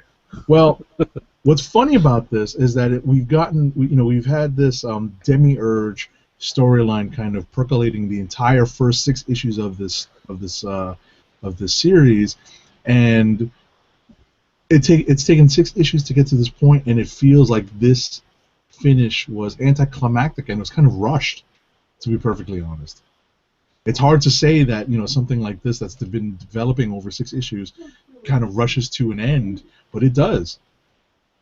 I can't really say too much without spoiling what happens, but that's my overall criticism of the book, is that we get to this point, maybe issue 7 will show us what the whole point of this was, but basically the resolution of this demiurge possession of Wiccan / Billy Kaplan was pretty quick, pretty standard fare, and it was not fitting for a story that's taken 6 issues to tell. So I can tell that it was very, like I said, anticlimactic from my point of view.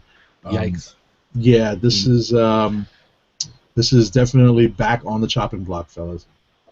Well, there is something to this because I haven't read it yet, but I also read an article where this kind of comes out because there is a tie between. I mean, not a tie, but there is a close tie to this and the Ultimates, which I guess we could do next. Which I was probably going to start up I don't know if it's going to start up like a team up, but it's definitely crossing over into something. Oh, you mean starting in the next issue? Probably this one actually, with the whole, because they mentioned something about an eternity war. Ah. And Okay. I think that's what this is kind of starting to go into. But like I said, I haven't read New Adventures, but I have read the Ultimates. If you want to go ahead and I read Ultimates. Go ahead. Let's jump to Ultimates then. All right. Well, so here we go with Ultimates out in wild space or wherever they are, and they meet up with an old enemy / friend of the Blue Marvel, which I will go ahead and say again, if you have not read the Legend of Blue Marvel miniseries, you should do so. It's good. And while they're out here, Blue Marvel's having flashbacks to the past and his connection with this guy named Anti-Monitor, which was his best friend Connor. No, not Anti-Monitor. That's DC. I'm sorry. Anti-Man. I'm sorry. You are absolutely right. Kill confusion. Yeah, and Anti-Man is not a feminist. Exactly. So all views expressed herein are solely those of Agent _70. Well, actually, we don't know. He could be. I don't know, because he has some hippie kind of hippie notions at the end of it. So we don't know. We don't know. But Anti-Man is lost in the negative space, or the neutral zone, as Bashir calls it, and the group comes across him. Adam is mad because he was the one, because Anti-Man was the guy who killed his wife.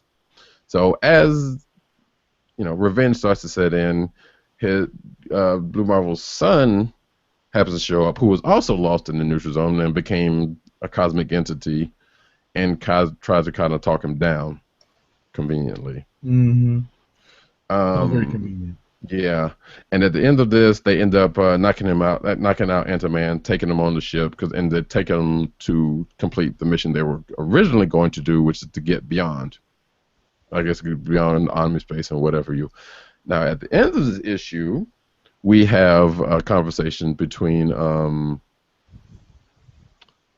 newly reformed Galactus and Eternity.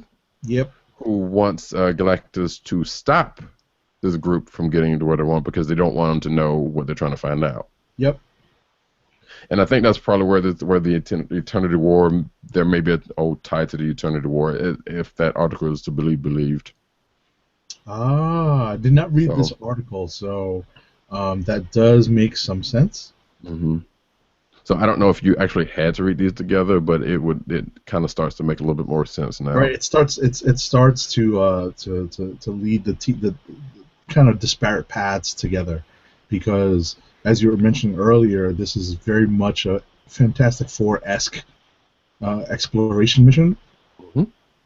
and it doesn't necessarily lead you to believe that this is going to lead to like a big crossover. Something that would be called the Eternity War. I wonder if He-Man will show up. Huh. I think they're still actually doing that that actually. Exactly. So, in any event, to me, there's a tie between He-Man. They're gonna go to the He-Man universe. Yes. I was just gonna say, to me, the biggest draw for me on this book is the Kenneth Rocafort art is very, very sharp. It stays consistent, and he's got a lot of cool tech designs. In this, I'm not 100% sure where this story is going. If it involves a crossover with New Avengers, then hey, maybe I'll be able to stick with New Avengers a little longer. Mm. I also enjoyed the Al Ewing's art.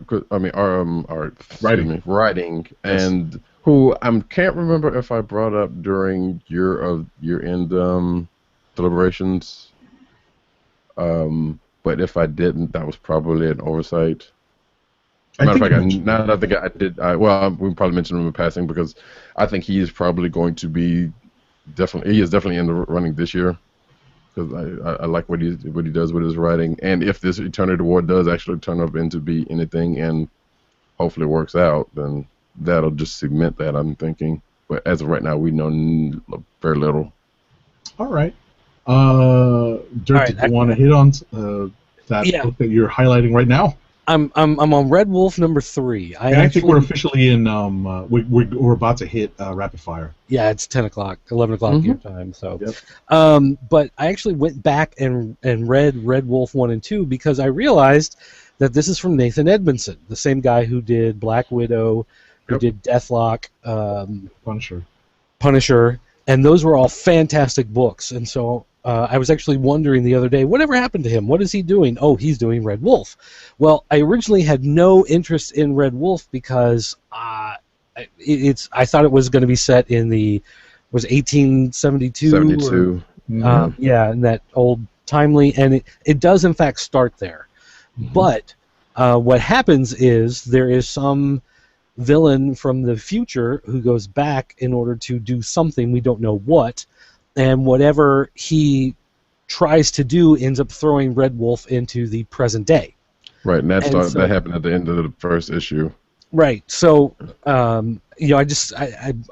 was like, oh, this is Nathan Edmondson. There's a new one this week. I should read these. So I sat down and read them, and I actually enjoyed it a lot. Because it wasn't set in the Old West for the entire storyline, so it did bring it into the present. So I enjoyed that. I enjoy the time travel. Person out of time can't fit in. Someone asks him, is there anybody you can call? Do you know any local numbers? And he just thinks for a minute. He goes, 4. They're like, no, a phone number. Can you think of, what's your social security number? And he's like, I don't know, 7. They're like, no, what? He has no concept of what's going on around here, and he's trying to fit in. But at the same time, he is a sheriff from the Old West. So when the meth heads are having a shootout at the trailer park, even though he's handcuffed in the back seat of the police cars, they're trying to figure out what's going on. He kicks out the window, slides out handcuffed, and ends up taking out one of the bad guys on his own because he is a badass dude from the Old West. So it's still an action-packed story. It's still really enjoyable. The artwork on it is okay. It's not the greatest. It's a little confusing sometimes. It is a much more simple style than what we see in a lot of the mainline books. And considering, who Edmondson was working with Mitch Gerads on Punisher and Phil Noto on Black Widow. It is a little jarring with what we have in this book, but it still serves its purpose, and it works. It's just not the greatest in the world. But the story is a lot more fun than I expected. With the being out of time, not understanding the culture, people are using a lot of phrases and the colloquialisms that we use.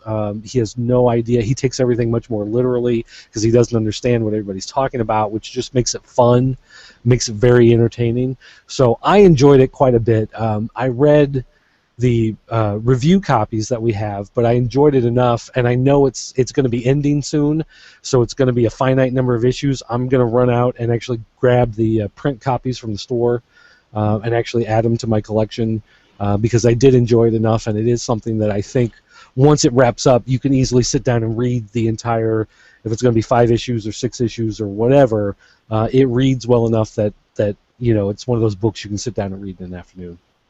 I know this book is probably on the chopping block. Have they announced that it's coming to an end yet, like they have with Black Knight?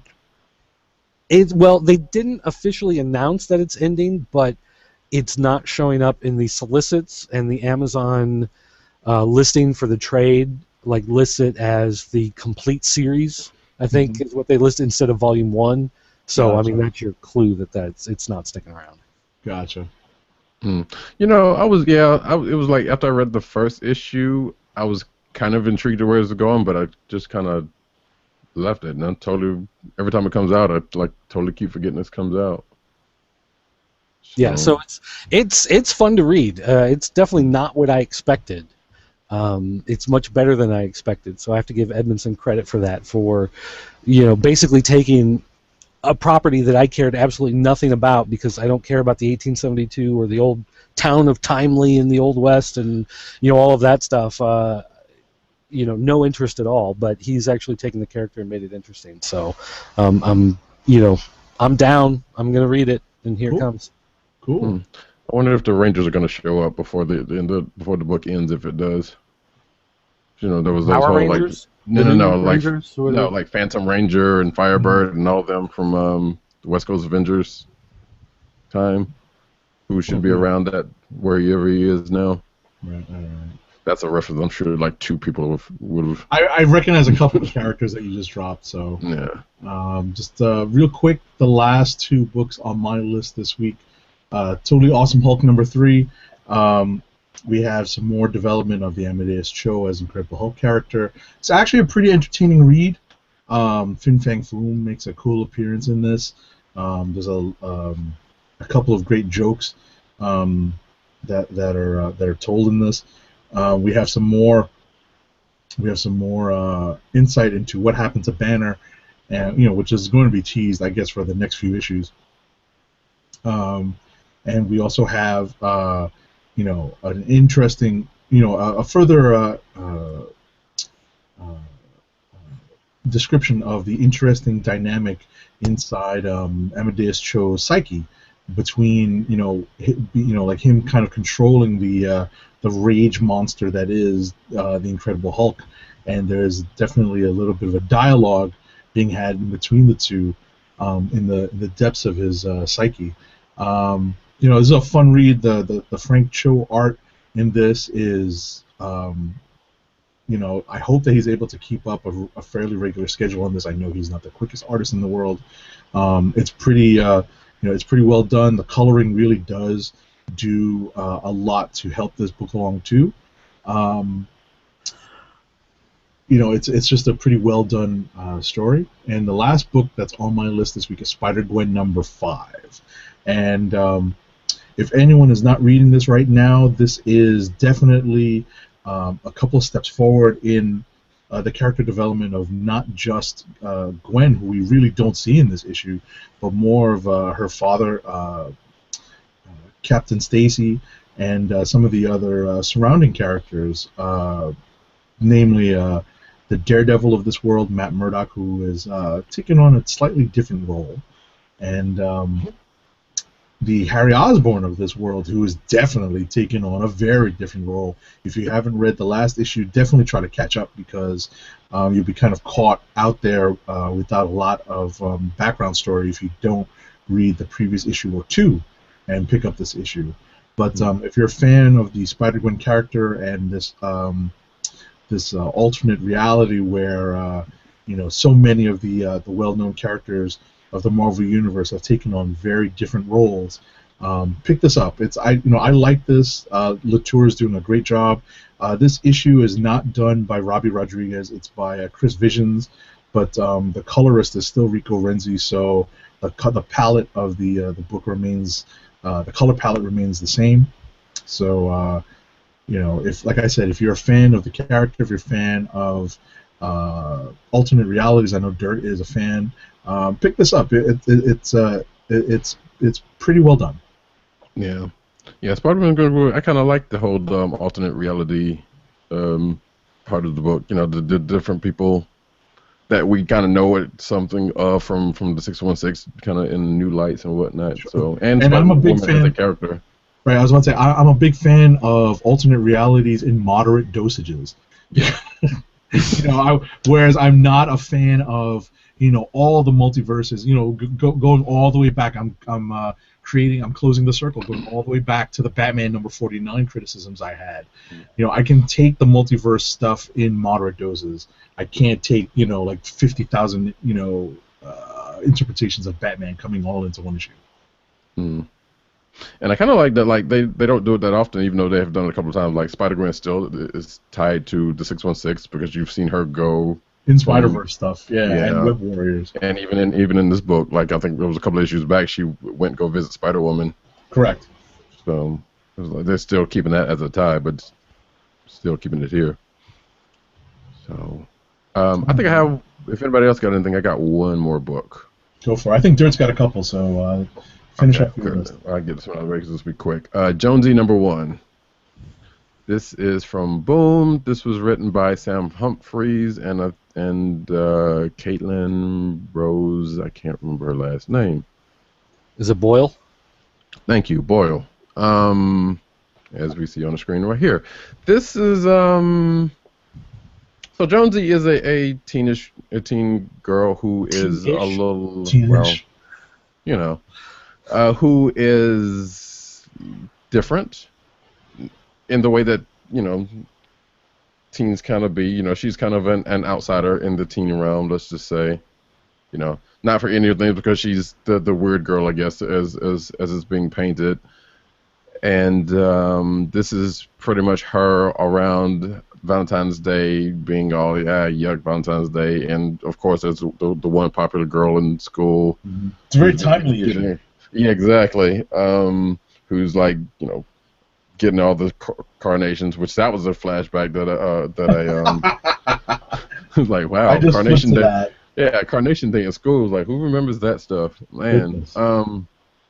But this is pretty much her going to the day. I think she has delusions of having some sort of superpower, or maybe not, to make other people fall in love with other people. Like, it kind of comes off as if it's all. Well, we don't know if it's actually in her head that's the case, or it's just a series of coincidences, or actually she does have some sort of power. But this is pretty much her going through, just being her during the day and just being against everything, the social norms and whatnot of the school that she's with is in. It was an interesting read. The humor was, I guess I could kind of say, slightly different from Sam Humphries' usual work. But then again, if you only know him from the Marvel stuff or wherever else he's written for, the superhero stuff, it might not be that may or may not be that different. But and I was about to say look. Go ahead. No, I was going to say the art is reminiscent of Brian Lee O'Malley's Scott Pilgrim stuff. Yeah. You could definitely, it seems very reminiscent of that. So if you're familiar with that art style, and it's a very cartoony look, definitely uses a lot of different perspectives. The art kind of floats off the page.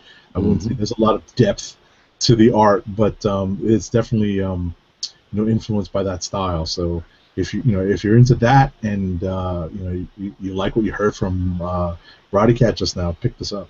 Well, and Yeah, O'Malley it's, even did a variant cover. Ah, So if okay. you grab I think it's the subscription variant. Then he's the one that actually did that artwork. oh, there you go. So yeah, it's a pretty interesting read. It has a certain charm to it, and it's only 4 issues. So I'm going to see what the next one holds. All right. Cool. I've got a few books to throw out here. I can do them pretty quick. Lantern City issue 10. The story has been about this steampunk city of the future. The poor classes live at the bottom and the rich live at the top. And war has broken out. The city is now under siege, and you've got this rebellion coming up from the bottom. And as it turns out, people have been fighting for this rebellion. They wanted to get the rich aristocrats out and turn the city back over to the people. But as the war starts to build, they begin to realize that the guy who's the great leader of the rebellion is going to end up being as much of a dictator as the people who've been holding them down this whole time. It's that idea that the power corrupts. Now that he's got an army and the people behind him, he's becoming as bloodthirsty and as twisted and evil as he claims all of the upper crust people are. Right. So again, this story is playing on all the preconceived notions that everybody has about, the interplay between the different classes and, people not caring about the other people, and these people are good and those people are bad. It turns out, everybody is just is just people. You're going to have the bad people at the top and you have bad people at the bottom. And when they come and fight, it doesn't matter what the fight is about. Someone's always going to try to take control, and the normal people get caught in the middle. The artwork is beautiful. This guy, Magno, he's an artist from, I don't remember if they said he was Spain or South America, but he's got this really detailed style, lots of line work, and it's just great to look at. Characters always look consistent, but it's fun because it's an alternate history. It's not a changed in the timeline type thing that we see with a time travel book, as much as a reimagining of what history could be, if things happen differently. So it's always that kind of stuff is always interesting as well. Even though I'm not like a steampunk guy who goes out and collects steampunk stuff, I still think it's interesting to see the technology and how the different things work out in the story. So it's a lot of fun. How it could have developed, right? Yeah, and so it's just a lot of fun, and again I like the way it plays upon all the preconceived notions people are going to have about how things should work out, and if only we had this chance to build this uprising, and then they do, and then they find out it's not what they hoped for. That's always a fun play on those expectations. Last Sons of America. Wait, hang on. Before you do that, I got a question or two. This is that box lightener attached to the book, right? Yes. And is that live action stuff still going on? Yeah, they're developing it. They've already signed with a visual effects company who's going through, and actually, the last time I talked to the guys, and I think I'll be meeting with them again at C2E2 this year, but the last time I talked to them is they had sat down with a visual effects company, and they were going through what the look and the feel of the show was, but also trying to figure out, filming a show like this where the entire world is different, is how much do they actually have to build and how much do they need to CGI. And they wanted to CGI as little as possible so that when people are interacting, they're actually interacting with things and not just standing in front of a blue screen. But it's this balancing act that they have to figure out of how these things will all come together. So it's still in development, but it's one of those things that it's not. It's a show that you can't just throw a bunch of people on soundstage in front of a live studio audience and start filming. There's a lot of preparation that goes into it, like a major motion picture, or even the new Star Trek series. They announced a new Star Trek series, but it's still like what, a year and a half, 2 years away. So it's that same type of thing where they're working on it and it's still in production, but it's not the type of thing that you just turn around and snap your fingers and it's on TV. Okay, so Last Sons of America, in the not too distant future, biological weapon has rendered families in the United States unable to have children.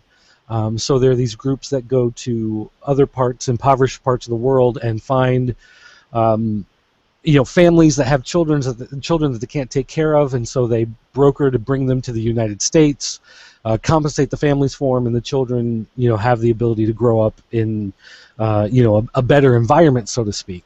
One of the major drug cartels that runs one of these small countries, you find out that the daughter of this cartel guy actually wants to escape. And so she's gone to these guys to try to find a way to get out of her country and get to the United States. But of course, once they decide to do that, all of the police are under the power of the cartels. All of the brokers that move people have to pay off the cartels. So now suddenly they're finding themselves having to try to work their way through this system, but everyone's working against them. And it's one of those where you don't know who you can trust. Every time they turn around, someone's pulling a gun on them. There's a bounty on their head, which makes it very difficult for them to move around. And so there's a lot of just... There are three main characters, and you just get the feeling like they're not all going to survive. You just don't know who, isn't going to make it. But one of the key things here that I love about this is also the artwork from Matthew Dow Smith. Mm-hmm. It's just really, he just has this fantastic Mike Mignola inspired style, but it's more realistic, whereas Mignola does demons and all that kind of stuff. Smith is much more grounded in the real world, but it's still a great dark I was about to say it's very reminiscent of like Mitch Gerard stuff too. Yeah, through this. thick line work. Yes, and John Paul Leon too. Yeah. So the story has been good, again, for the twists and turns and the intrigue that it throws in there. You don't know who you can trust and who's going to survive and what's going on, and it's just been a lot of fun. And especially in this issue, a lot of the things that they thought happened in the background, I don't know, it's kind of hard to explain without spoiling everything, but they thought they were working in particular legal avenues, and it turns out that things aren't quite as squeaky clean as they thought. Even with the good that they think they're trying to do, there's also a dark side to everything that happens. So it's kind of an eye-opening for them in this issue, but a good, dark, gritty story that you're rooting for the heroes, but the world that they're in is just so bad that it's kind of hard to read through sometimes. The last book here that I'm going to talk about real quickly is The Last Contract. This is a man, an elderly man who was involved in a series of hits. He was a hitman in his younger days, and for some reason, someone involved in the illegal activities he did has decided to turn against everybody he worked with, and basically has made a list and is going through and taking out all the people he worked with in the past in his criminal enterprises. So this guy who was a hitman 20, 30 years ago now finds that his life is in danger, and this new generation of hitmen are coming after him, and he has to not only find out why someone's trying to kill him, who it is that's trying to kill him, but he's also trying to save some of the other people that were involved. And the one guy in particular he can't save. The guy already died, but he has a son, and they're going to kill the son just to cover their tracks, so he's trying to protect the son as well as keep himself alive. So there's a lot of dynamics going on in the story. It's another one of those dark noir type stories, but I always think it's fun when you have these stories like this, or like Red, which came out from Vertigo several years ago and turned into that Bruce Willis movie franchise. Right. When you have this older guy, quote unquote, coming out of retirement, to take on these new generation of killers, it's a fun, gritty story, and again, the artwork really helps sell this story. It's I don't even know how to pronounce this name, Esterin. But it's a lot of line artwork with this dark watercolor coloring that goes with it. So you have these stark, dark lines, and then this kind of wash, this dirty wash of smear of colors that go with it. so it really has a unique look to it. But once again, the story is a lot of fun. I just enjoy it a lot. So anytime there's old people killing these young whippersnappers, it's always a good time.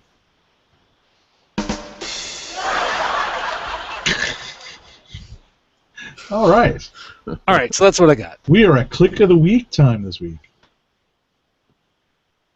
And I gave mine away. Yeah. At the very beginning of the show, for me, it's Batman. I love drawing in those old stories and bringing it back around to fulfill the history and the destiny of the Batman. Mine was pretty much the biggest surprise ever for me doing these clicks of the week. It's Spider-Man Deadpool #2. Out of nowhere, this came out and took the crown for this week for me. You should know the Deadpool books are great, right? I mean, isn't that the rule of thumb that if it's got Deadpool, it's got to be quality? Goodness gracious. Tim had a pick on the list. What was Tim's pick? It was Guardians of the Galaxy #9. Nice. Yeah. Which, yeah, that's a good pick.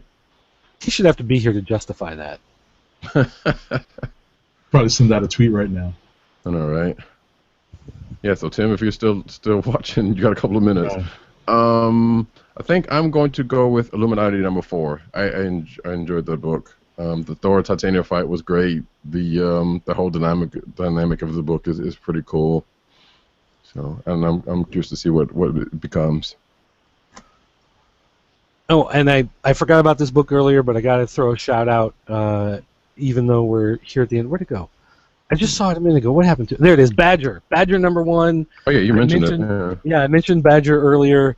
This book was also a lot of fun, even though it's like a runaway freight train of a story. You've got like so much story is packed into this first book that it just flies by. But the good part is Badger is completely crazy. He's multiple personality insane, and so that always makes for a good time as well. We don't need no stinking badgers. Mike Barron and Jim Fern. Yeah. Wow. Huh. Okay. Alrighty. Wrap it up. Oh, we got some notification. Oh, I thought maybe Tim had given us notification on Twitter, but that's someone else. Okay. All right, guys. Well, that's going to wrap it up for our show. Thanks for watching. Don't forget to go to theclicknation.com, and also remember for next week theclicknation.com/live in order to check out the show. That way you don't have to watch for the link to pop up on Twitter. You don't have to wait for it to show up on YouTube. You don't have to wait for the podcast to come down. You can just go to theclicknation.com/live and check it out right there as it happens. You can also check me out at popculturenetwork.com. Check me out. That's what I'm saying, ladies. Come check me out. You can also go to tinycc / Vine Comics, and you can find my 6-second comic reviews on Vine. Over 50,000 loops. I'm almost at 52,000 loops doing comic reviews, 6-second comic reviews on Vine. So make sure you go and check that out. Always on Twitter at PCN_dirt.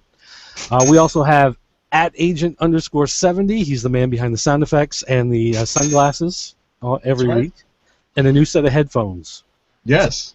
And a shirt and tie this week, again. Has to accessorize with his fashion. And finally, at Roddy Cat. What? Roddy? What? He's at News Nerds Need, but I don't know if this is news that nerds need right here. Oh boy! Shout out to Tim DOGG98, who is not here on the show with us tonight, but is in the audience watching as he prepares to embark on a trip over this President's Day / Valentine's Day weekend, and he's also going to be hitting up Dallas Comic-Con. So if you're there, be on the lookout for Timdogg98 from the Click Nation's Comic Book Chronicles. I love how it's President's Day / Valentine's Day weekend. Like, those are equal holidays in everybody's eye. You know, it's like, well, I got my girlfriend a card for Valentine's Day, but I got to get my mom something for President's Day. I got to go get her a nice Thomas Jefferson card from American Greetings for this weekend. I like how you equate those. That was good. Well, you know, we actually get the day off on Monday, so... Or on a side Some note, go people see do. Hamilton. Guys who work in comic book stores do not get Monday off. Hmm. Like, ever. So just keep that in mind. Yeah. And Roddy, Listen, go see Hamilton. It's probably pretty good, I hear. I don't know. I was about to say, why are we showing Misty Knight? In this? Just guys. Okay. Like History Month? That Yeah, works. there we go. all right. Yeah. All right, guys. Thanks for watching. We'll see you again next week. Yay! Peace!